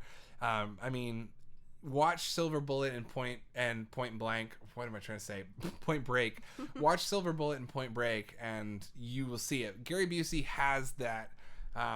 He's amazing, and he's the really on point here. He is. The scene where he's playing cards with his nephew when they're sitting at the table, like, it's great. He's getting himself drunk. Yeah. But he's like playing drunk so well. Beautifully.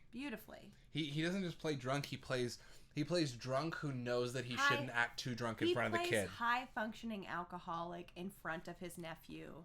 Mwah. Like, no, I shouldn't, say like, no, great it's job, an incredible performance. But really, yeah, and really walk like that.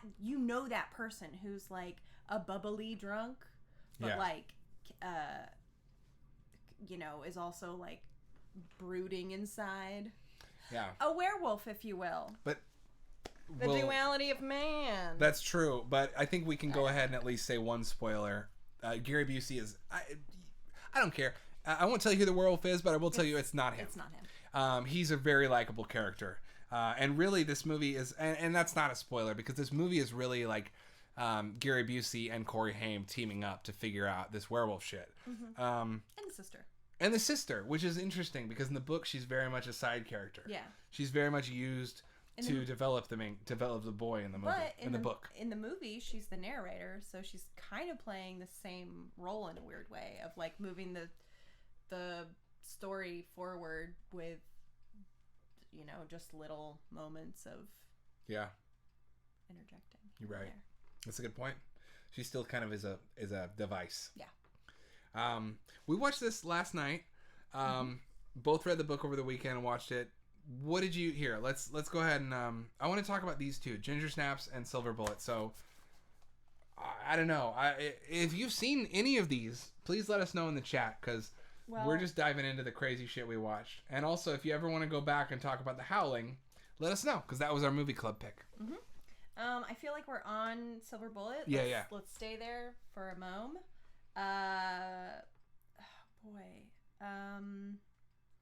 Okay, so yeah, we both. So we almost said the same thing in unison when the movie ended. That's right. Because we were talking about how it was we said weird ending. Weird ending, but then it was a weird ending. No spoilers. No spoilers. No spoilers, but it was a weird ending. Only spoilers are on Silver Bullet. What? The only spoilers are on Silver Bullet. Oh, because Silver Bullet's the name of the motorcycle wheelchair. Yes. And he does put some fat spoilers on the back. I will say there's a couple death scenes from the book that made it into the movie that I loved. And you know, there's always that thrill of, ooh, I read this, I imagined it one way. And I think that's the thing that we have to like let go of to a certain extent, because while there is that thrill and that excitement, you also can't hold the movie responsible for the movie you wrote in your head. Mm-hmm. It's not them. And the really interesting thing about this is that Stephen King wrote the screenplay.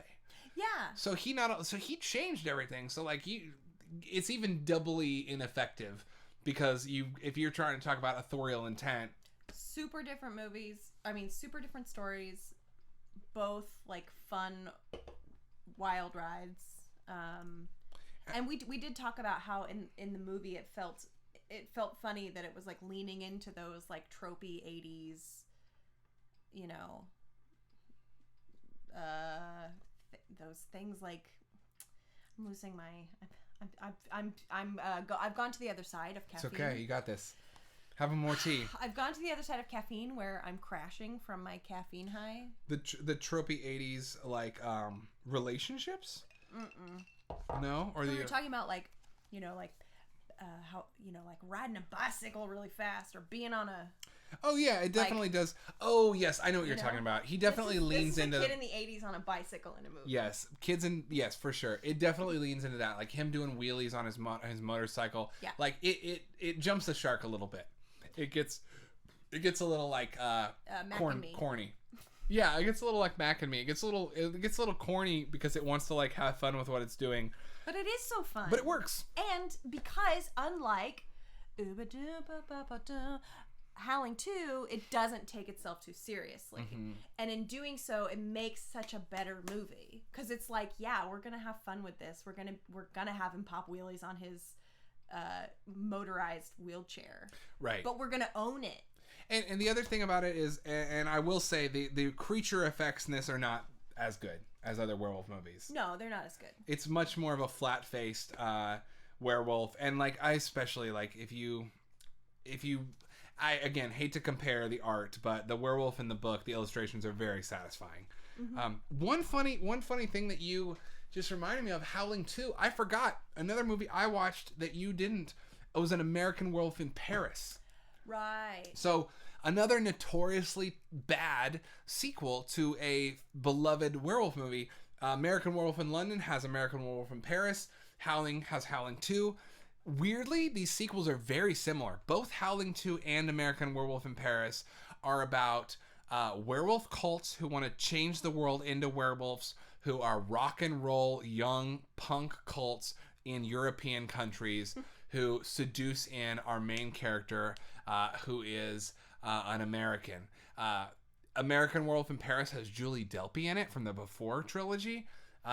Just bizarre. Julie Delpy At one point, I remember that was in the trailer, takes her top off, and it's a werewolf chest. This movie also plays fast and loose. I went, Also plays fast and loose with the rules of the first American Werewolf movie, and that like the zombie friends. You know how in the first American Werewolf movie, and if you haven't seen American Werewolf in London, watch it. It's amazing. Certain dead characters come back as zombified creatures. In American Werewolf in Paris, they full on lean into that being an aspect of the main character's imagination and play it for comedy, like have him talking to them in public bathrooms, and then someone comes out of the stall and he looks crazy. It's a bad movie. It's sloppy as hell, but it weirdly had a lot in common with Howling 2. Also disregarded the silver. But yeah, Silver Bullet, I mean... Silver Bullet, I feel like I thought it was fun. I feel like there's not too much to say. Like, we're not gonna like... my only recommendation would be read the book. Read the book and watch the movie. Enjoy them both together and separately. Yeah. They're both fun. They're both fun and great. And I recommend, yeah. I say so. Yeah. I think I'm there with you. Would recommend. Silver Bullet's a recommend for me too. Ginger, Great Job Nerd says Ginger Snaps is on Shudder. Didn't realize it was a werewolf movie. Let's talk about Ginger Snaps. It is definitely a werewolf movie, my friend. It is very werewolfy. And it's Canadian. And you can tell because they say words weird. They say sorry. They say sorry in a boot. And they... I don't know if they say a boot, but they do say like sorry and worry. And they also like play like lacrosse hockey at school. I don't know why I said that. Lacrosse. This is like such a movie. Okay, so do you want to break down Ginger Snaps for the audience? Look. I loved this. It was great. This might be like if... Let's just get into it. Look, okay, so I'm trying to use the fact that I watched so many werewolf movies as an excuse to write a top 10 list for werewolf movies. I gotta be honest, I think this one might end up in my number 3 slot. I adored this. I thought it was so fun, so good. This is the weird ending one. It is. Yeah. This is the one where we turned to each other. Well, no, we didn't even turn to each other. The credits started rolling, and to ourselves, simultaneously, we went, weird ending. And then we went, we need to spend some time apart. Maybe not be in quarantine for 7 months together. I really dug this, though. I want to hear you break it down. This movie, I mean, okay, sorry, I'll shut up. I'm enthusiastic. No, I'm enthusiastic too. Like, honestly, I don't know if I'm in a position to break it down. I feel like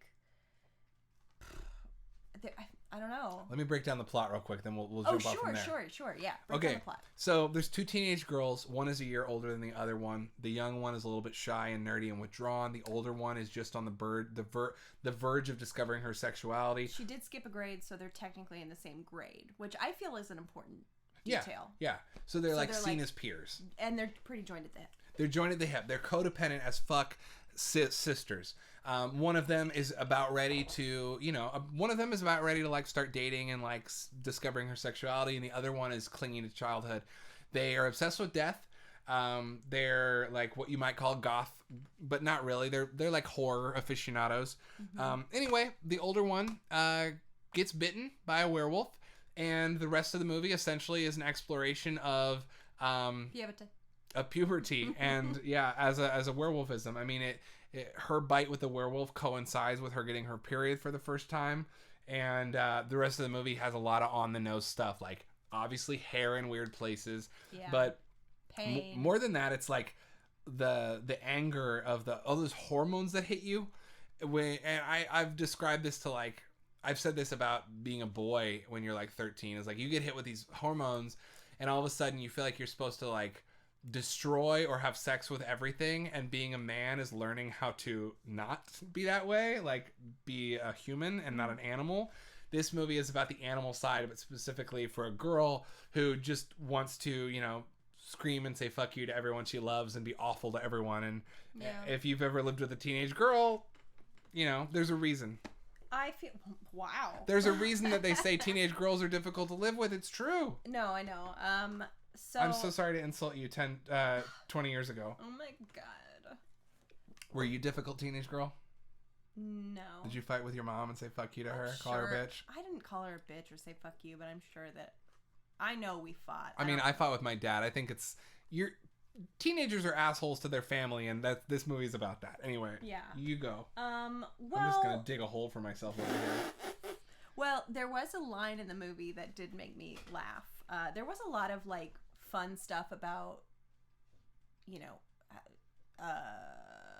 being a woman and coming into womanhood. There was, I think she said, they're in the supermarket or maybe like a pharmacy, and they're talking about cramps, and she's like, what did she say? Her younger sister. So the another shtick here is that cramps or something. Yeah, and well, I just want to say for context, the shtick is that they're both, one's 16 and one's 15, but they're both behind. They haven't gotten their period yet, so they're very late. And the older one gets her period, and the younger one says, like, thinking it's werewolf symptoms, says, "Oh my God, I'm so relieved it's just cramps." Yeah. And the older sister says, "There's no such thing as just cramps." Yeah. Yeah. Which... And there was actually a really honest scene earlier when she's holding her back the whole movie, and the mom at the dinner table, like, I mean, I'm not a woman, I have not experienced this, but it was written by a woman, and I feel like it was... Are you just mean mugging the camera? Are you jimming the camera on me? The mom describes it and says, is it a warm feeling here? Is it pressure here? And, like, I've never seen a movie describe that before. It was one of the most accurate, realistic period movies. It was a period piece, if you will.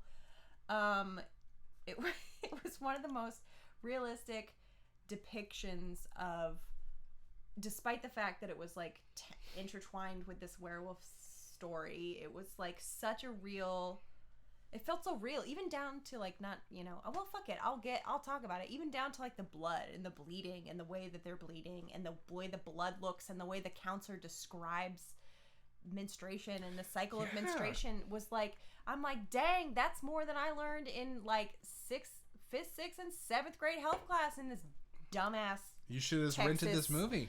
Yeah, like, you know. Yeah, if you're raising a kid in Texas and you're worried they're not getting the sex ed they need, just rent ginger snaps for them when they're like 13. Yeah. We got you covered. Yeah.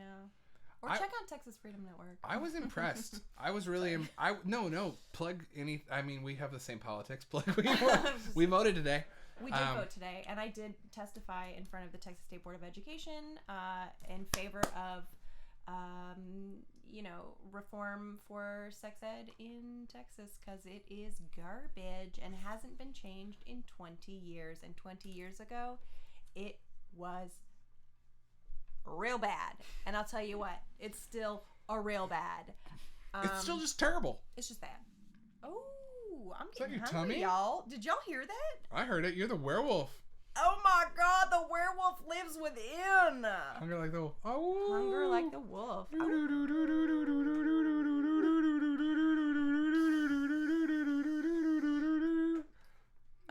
What I was gonna say is, right before she sort of like, this could be a reach. I could be reaching. Reach? So right before she... Sorry, I just saw that moon. Right before she sort of like gives in to that urge to like be really sexual, and she does the classic like kind of slow-mo walk through the double doors into the hallway of the school, like in her skirt, and, you know, showing just enough of the belly to intrigue the men but not alarm the teachers. I guess I had some more caffeine. Work it, girl. Right before she goes into that scene, it's when she's panicking about the changes happening to her body, and she starts growing a tail. Mm-hmm. And there's a scene where her younger sister is trying to tape her tail to her leg to like, you know, so people don't know it's there. And this is where it could be a reach. I think it's there. I know where you're going. A lot of times when you're going through puberty, okay, buckle up, guys. You get boobs. And there is, when it starts happening, there's a lot of, especially if, it's interesting because they're older, but especially if you're younger and you like sprout boobs, you know, there's a lot of stigma, a lot of assumptions made about you because somehow you're physiology, your hormones, the way your body, your puberty somehow makes you a slut.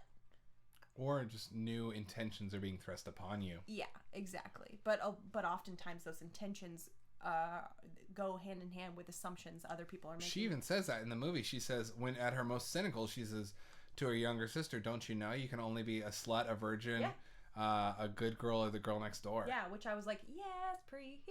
Yeah. Especially in like high school. Yeah. It's like you're either a weirdo or whatever. I don't want to. And you all know how I feel about the virgin whore complex. We've been there. We've gone down that road. I will not bore you. But it made... who's moving the camera now? Me. But it did make me think of, like, a lot of times young girls, like, talk to each other and say, oh, you got to wear a sports bra. Or you got to, like, you know, keep them smushed down. Wear baggy shirts. Wear a sports bra. Make sure that, you know... you're kind of covering them up until you're ready to. So the tail taping is a See, I didn't read that. You kind of try to. I read the tail taping as more of a trans reading. Well, I also thought it could have been a trans reading, but I wasn't sure because. And maybe not. I think the taping your breasts down is much more. My initial thought was that, but for the time, yeah. But also, you know, contextually, there's not a lot of other. Trans specific. I felt. No, I didn't. You know, I didn't pick. I mean, we're not trans people, so we can't necessarily say. But exactly, and I'd be curious to know the intention of the screenwriter and the director. Like, well, they both went on to work on Orphan Black together. Oh yeah. So the director, it was written by a woman, Karen Walton, and John Fawcett, a man, directed it, but. They both went on to work on Orphan Black together, so they definitely were exploring the identity of womanhood much more, because that's what Orphan Black is. I do want to say about this movie that man, I did just adore it. I thought it was great. It's such a fun ride. Oh, also I loved the mom. The character of the mom was like there was like comedy to her, but so much earnestness. Her little, like, the mom also it's funny, sometimes I wish we could do this show while we were watching the movies because so much escapes us. But like the mom even had these silly little like little girl curly cues in front, and the mom is almost and the dad is completely absent. He has like 3 lines of dialogue in the movie. He's useless. It's very much, she even says that, she's like, you're useless. Yeah, she does. It's very much like a woman's movie. But the mom represents this weird, like, acceptance of being a woman, in a way where she's like, oh, you finally got your period, I'm so proud of you, and, like, but she also is very stunted in her growth. Yeah. She's also very much, like...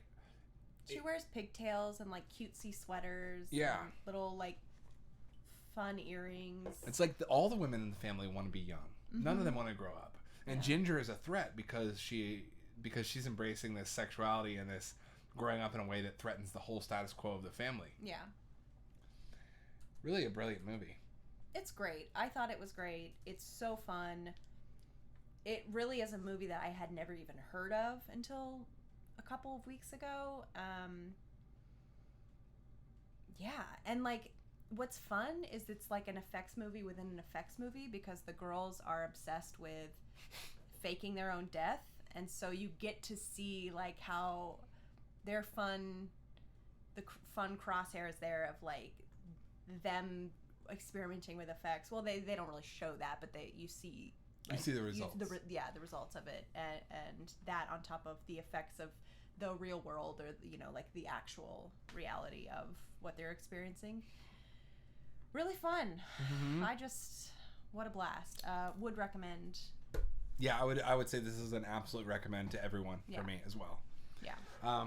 Now I wanna kind of jump into a few of the random werewolf media that we and I consumed. So I'm gonna go ahead and read. Well, no, I'm not gonna read that.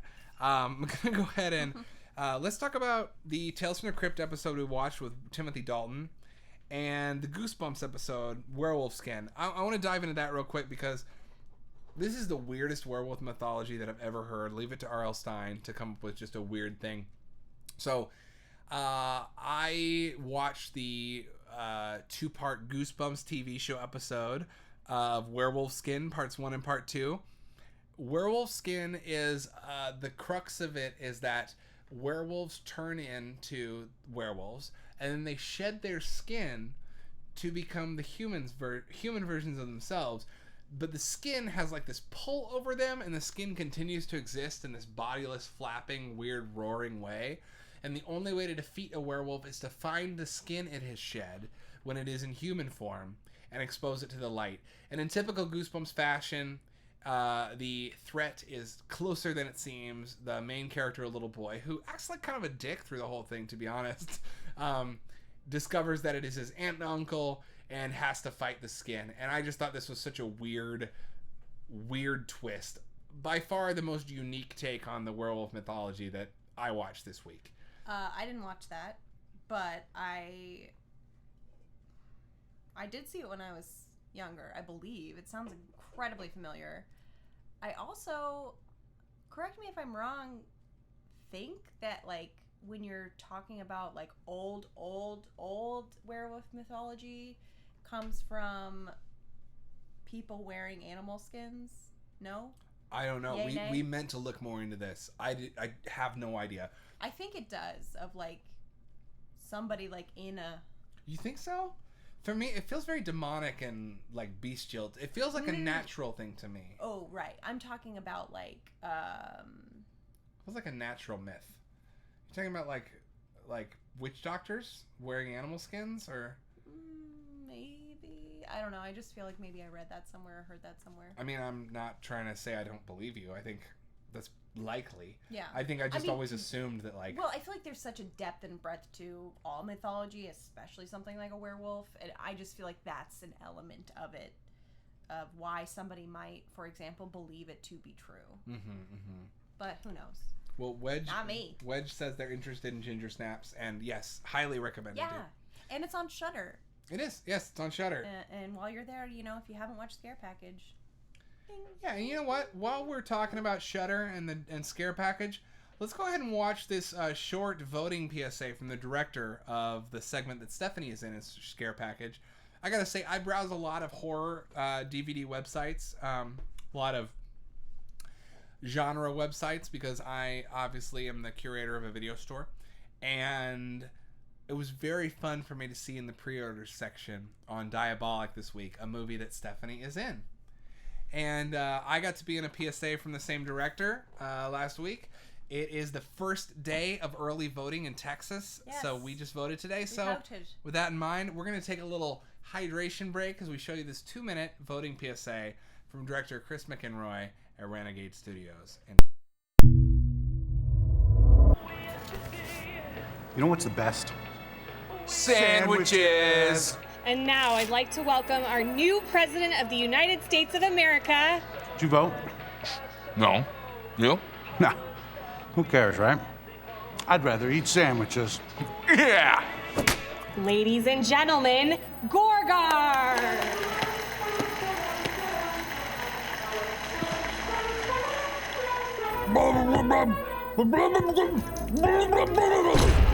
What?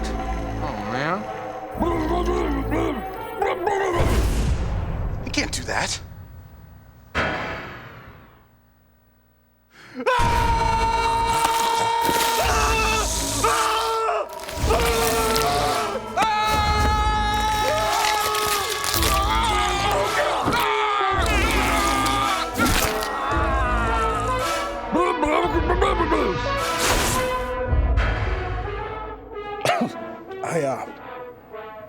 I think we should have voted.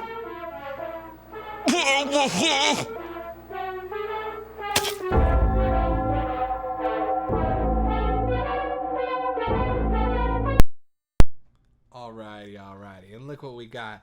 Look what we got while we're watching that PSA. We got a little cat. Oh, A little cat. Little baby werewolf. Little baby spooky here.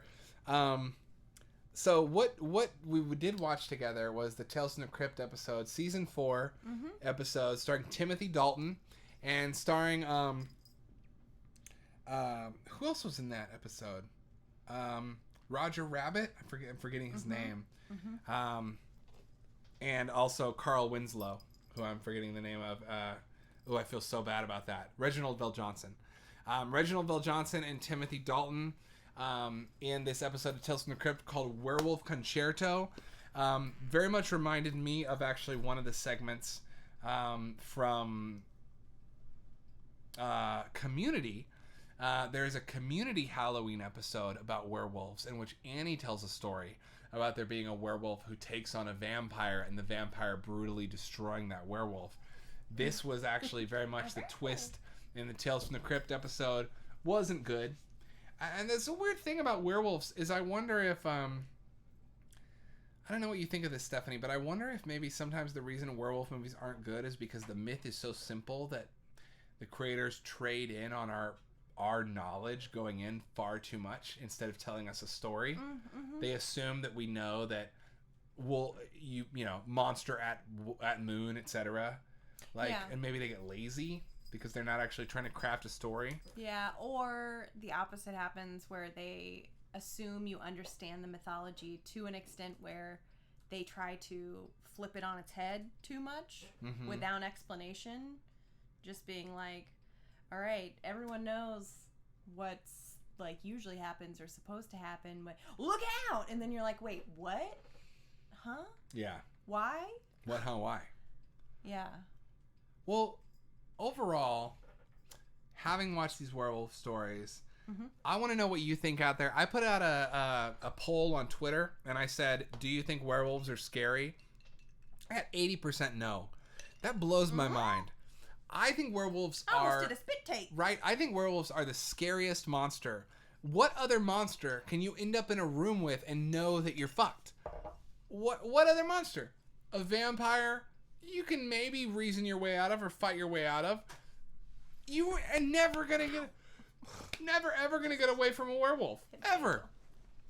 I think werewolves are so scary, and maybe that's just because the tube sequence and the London Underground tube sequence in American Werewolf in London has stuck with me my whole life, because the idea of being alone and chased by a giant beast.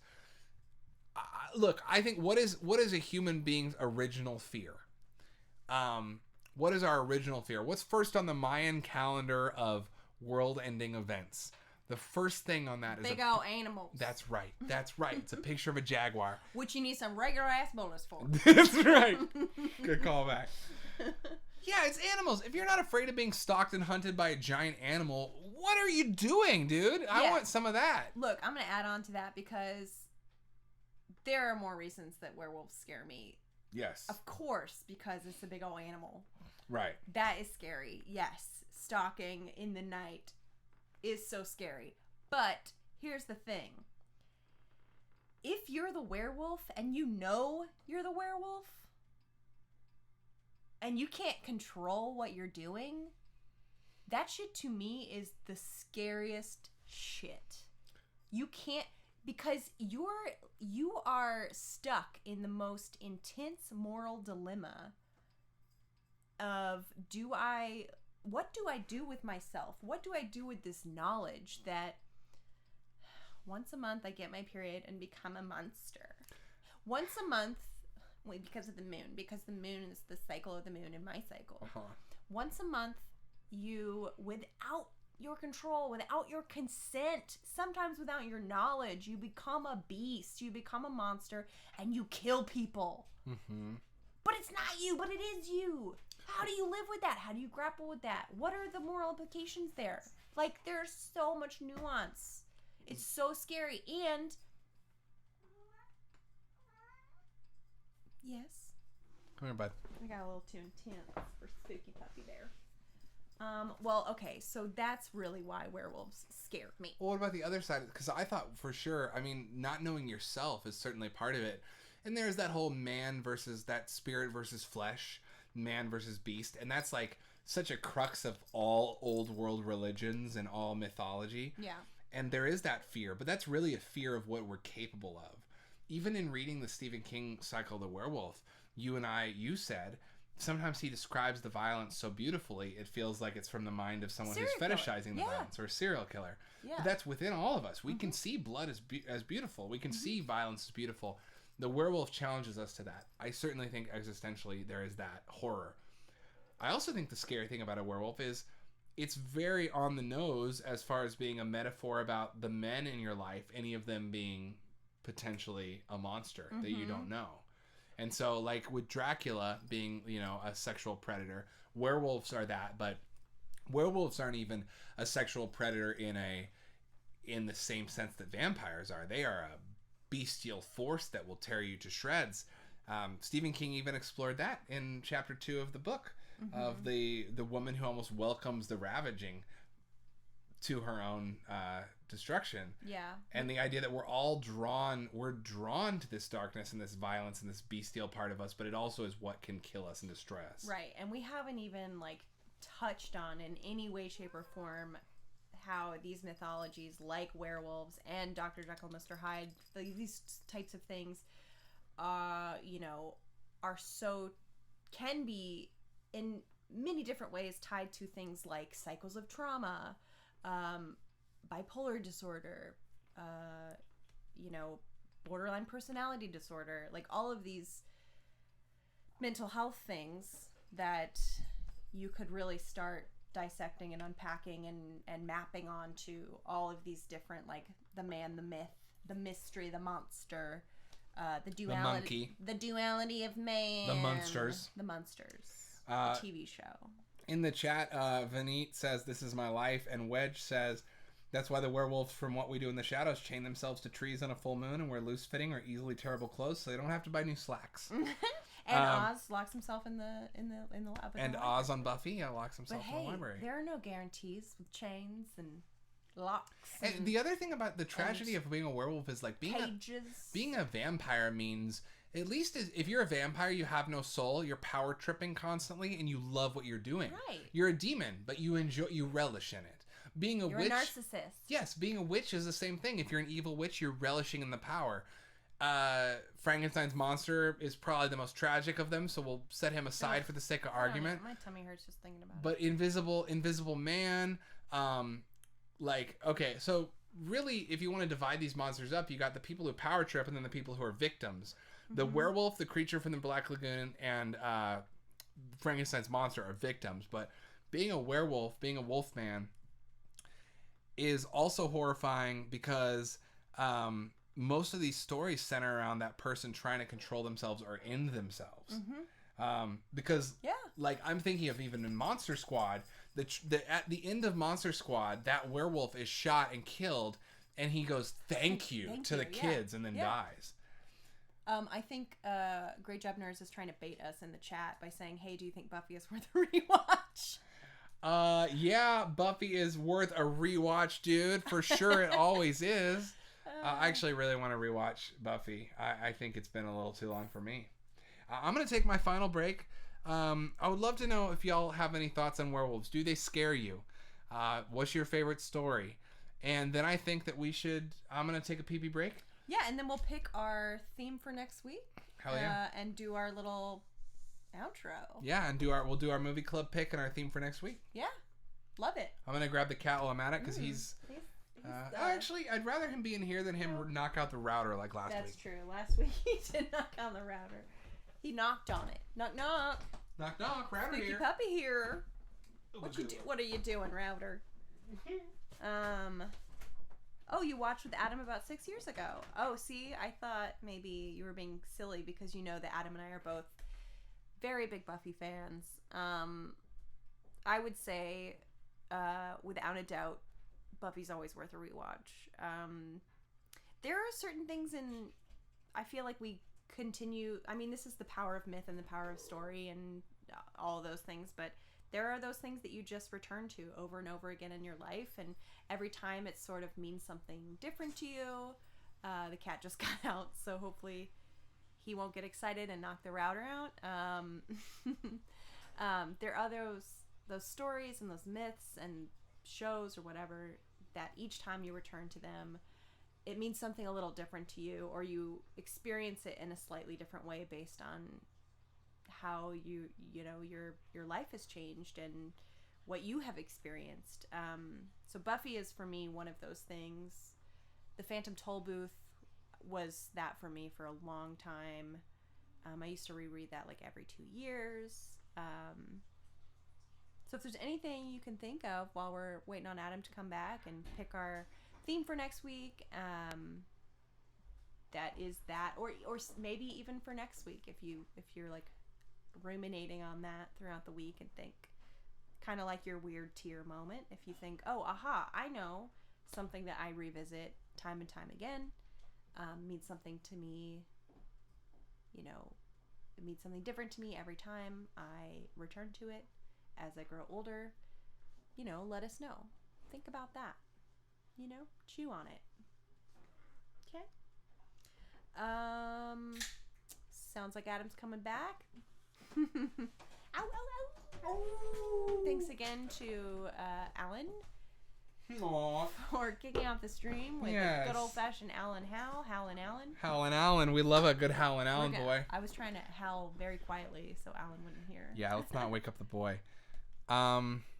Hey, y'all. Hey. Stephanie, how are you doing?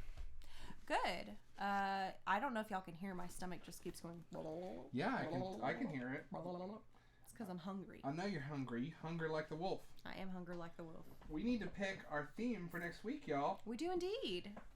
Please sound up in the chat. Sound out. Sound off. Sound in. Sound in. Up. Sound up in the chat. Turn down for what? Hey, turn down for what? And sound up in the chat if you have an idea for next week's theme. And by next week, I mean this week. This week, it's happening. Yeah, we're gonna when we say we're gonna watch movies for the next 6 days, and we'll talk about them just like we did with Werewolves. So, what did we have? We had talked about maybe taking a boat. We have Nightmare Camp. Nightmare. Why am I saying nightmare funny? I don't know. Nightmare. We talked about nightmares, which would be anything that's okay. It was anthology movies, nightmare movies, terror at camp, big bad slashers, or classic costumes. You know, I'm gonna go ahead and start a poll. I'm gonna start a. Start a poll. I'm gonna start a POWLL. Speaking of polls, don't forget to vote. Today's the first day to early vote in Texas. I know, we just played them a whole video about it. Well, you know what I mean. How do I do a poll? Hey. How do I do poll?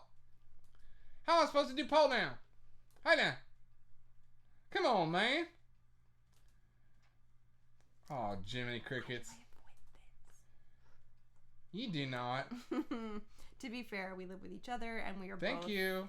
We are both at times insufferable for different reasons, and sometimes the same. I don't know how to do a poll on Twitch because I am a neophyte. Look, just put the options in the chat. Here are the options in the chat. We've got anthologies. Oops. Anthologies. 2. Nightmares. 3. Classic costumes. Witches? This is going to be a harder one to market, I gotta say. Ghosts and vamps. We got 4. Camp. Camp. Death by camp. And 5. Slashers. The big 3. Or, how about famous slashers? Now, remember, we only have 2 weeks left, right? In October? Correct? Is that true? Ugh, what is time? All right. We know that our first. Time? I don't know. Time is a construct, baby. We know that the first week of November we're gonna be doing holiday slashers. Yeah. And that we're gonna horror. Yeah, we're gonna probably watch Santa's Sleigh, Silent Night, Deadly Night 1 through 3. Don't open until Christmas. Christmas Evil. Oh shit! I gotta see if I won that. I think I lost that. I gotta look. I was trying to bid on a Trauma DVD of Christmas Evil that I bet I slept on and let get away from me. Well, all that to say is look at this list 1 through 5. If you've got one that is just like hopping and popping out to you, like that's the one for me. Sound up, sound off, sound up, down, sound off. Sound in, sound Seriously, up, we want your advice sound here. Right in the chat. Drop a number. Drop a number, let it be. And if not, we'll pick one. Drop a number, let it be. If he hollers, let him free. Watch Out Wedge says 1 or 3, which rhymes, and I'm very happy about that. Drop a number, let it be. Watch Out Wedge says 1 or 3. Oh, I love that. Oh man, I did miss out on the Christmas Evil, but we can get it for $20. We might need to order that so we can watch it. 1 or 3 classic costumes or anthologies. Interesting. It's funny because those were the 2 that we were really bouncing back and forth. Yeah. While we were standing in line to vote today. Mm-hmm. Witches, ghosts, and vamps. What are the classic costumes? What are the Halloween 3 costumes?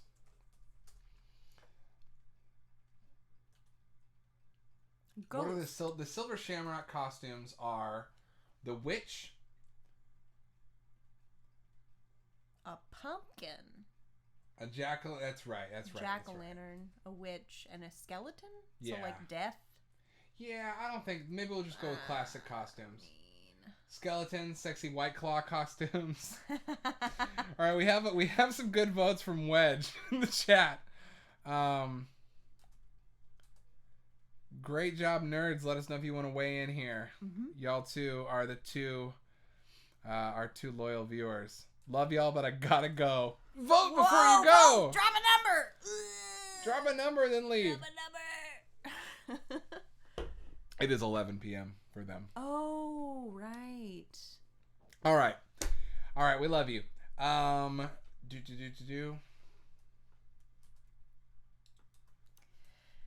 if we do classic costumes, what do we even do? What movies do we watch? If it's witches, vamps, and ghosts, it's so broad. It is broad.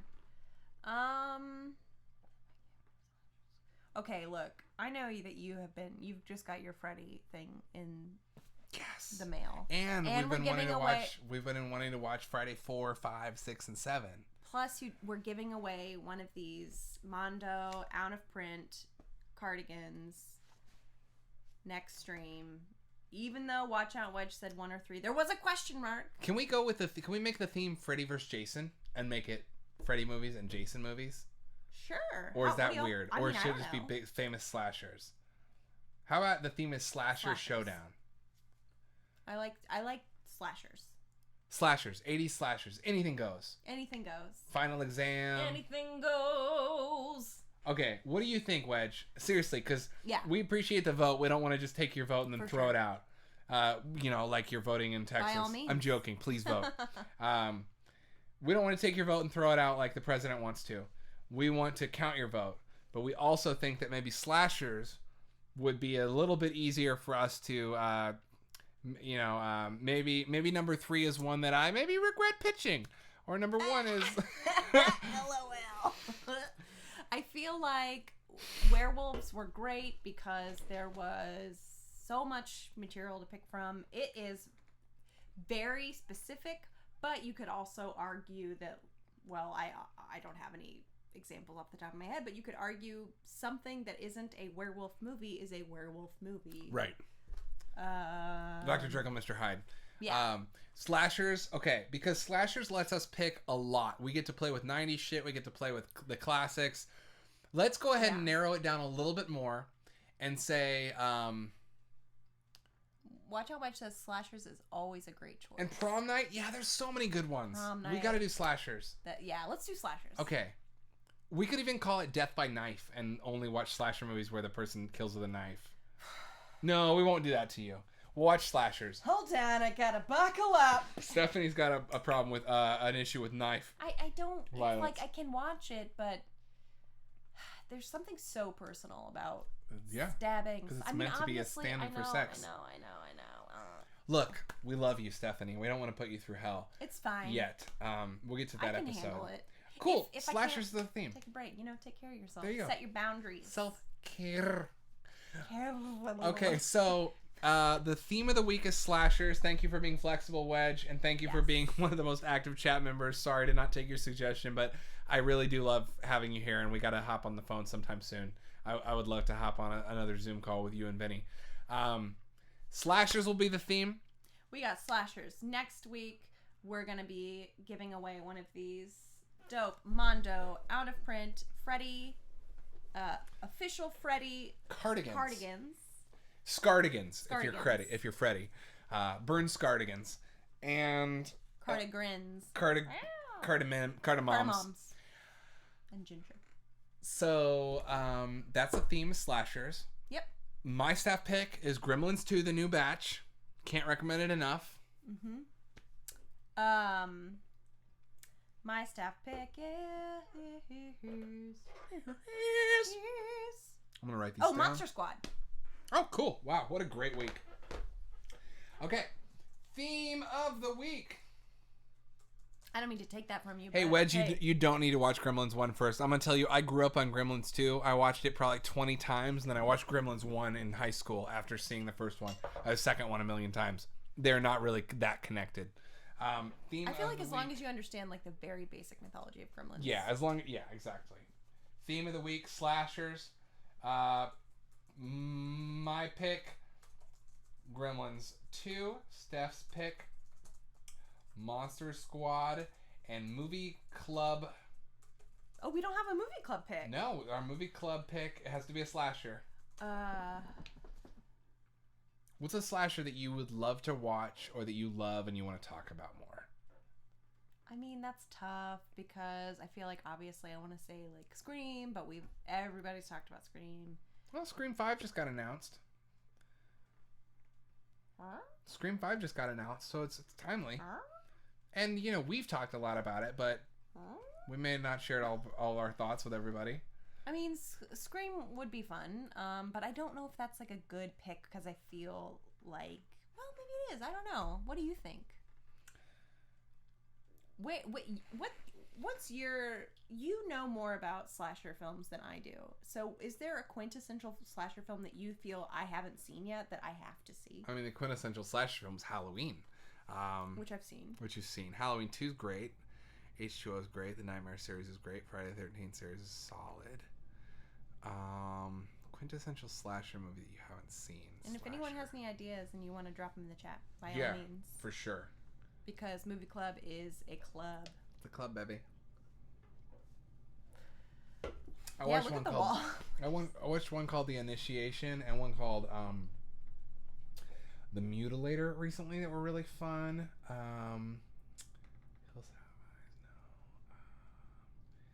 Child's Play, one of my faves. Yeah, last year we watched through that entire franchise. I would love to do actually a deep dive on Chucky at some point because I think it's the best movie franchise. I think Child's Play and Mission Impossible are my two favorite franchises. Child's Play was great. I thoroughly enjoyed watching through that franchise last year. I was like, bring it on. I'm normally not like, let's just... It keeps getting weirder and queerer as it goes. Mm-hmm. Super fun. I mean, I would say my pick would be for slashers. I think the movie pick for me would be Nightmare on Elm Street 3, Dream Warriors. Did we watch that last year? We watched it last year. But we could always pick a... Or is that the one with the TV? Yeah. Oh. Or Friday the 13th Or Friday the 13th Part 2, Jason's first appearance. Mm-hmm. How about, this is corny as shit, why don't we make our movie club pick Freddy vs. Jason? I'm okay with it. Yeah? Have you ever seen it? No. It's insane. Can we make it Freddy vs. Jason? Yeah, what's the prereq for that? You don't need any prereq. Honestly, the movie was made so that you only need to be aware who these characters are. You're going to get more from it the more of a fan you are, but it wasn't made to like... Is there going to be a lot to chat about and dissect there? We're going to have a lot of like I mean, in terms of like... morsels? In terms of... Well, maybe not. In terms of... We need some juicy morsels. Okay, we want to make it... Wedge says he's in. Okay, let's do it. Because it's fun. That's all I needed. It's fun. It's crazy. It's over the top. It's fun. It's from the director of Bride with White Hair. Okay, let's do it. It's a Hong Kong director making a long-awaited sequel, and you only need to watch a handful of each franchise to really... You need to know who Freddy is and who Jason is. Last year done. Last year we did some Freddy. Let's do some Jason, leading up into Freddy vs. Jason. Yeah. And, yeah. Okay. That's my only request. Okay, let me take a picture of this so that I don't forget like we do every week. Come on, phone. All right. I feel like we're in a good spot, and we've been going for 3 hours. Yeah, normally we try to go for like 4, but 3 is a good... Well, 3 hours 10. We go 3 to 4. Yeah, 3 to 4. Look. So we're here. Look, y'all can hear We voted today. We stood in line for 2 hours. We're tired. Y'all can hear my tummy. I'm going to put on a pot of chili. Let's make some chili. I'm gonna put on a pot of chili. All right, well, folks, thank you so much for tuning in. Once again, Wedge, thank you for being an active chat member. Thank you, Great Job Nerds. I know you're not here anymore, but you'll feel the love. Thank you, Alan, for kicking off our Werewolf Week discussion with that. And movie pick is Freddy vs. Jason. My pick's Gremlins 2. Steph's is Monster Squad. Theme of next week is slashers. Ooh. Let's get slashed up, baby. As always, thank you for joining. This is UltraLoop. This is what I forgot to say at the beginning.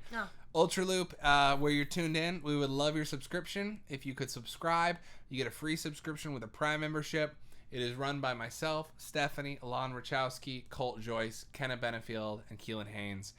And we broadcast all types of stuff. Every Tuesday. A little bit of everything.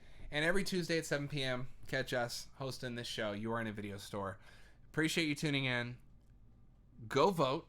Mm-hmm. Remember that Black Lives still matter, and that just because the protest movement is giving way to voting season does not mean that that's not still on the table. 100%. Donate where you can, and watch more movies. Mm-hmm. Got anything to say? I just want to say ditto. And y'all, try to take care of yourselves. Try to take care of each other, and don't judge people for what they like. Don't yuck yums, unless they're jerks. You're gonna be the edgy one in no time. Totally yuck yums if they're jerks. All right, you wanna shoot the static? Yeah. You go ahead whenever you're ready. Oh wait, I'll do a Crypt Keeper laugh. Okay. To outro us. Okay. Get home safe, everybody.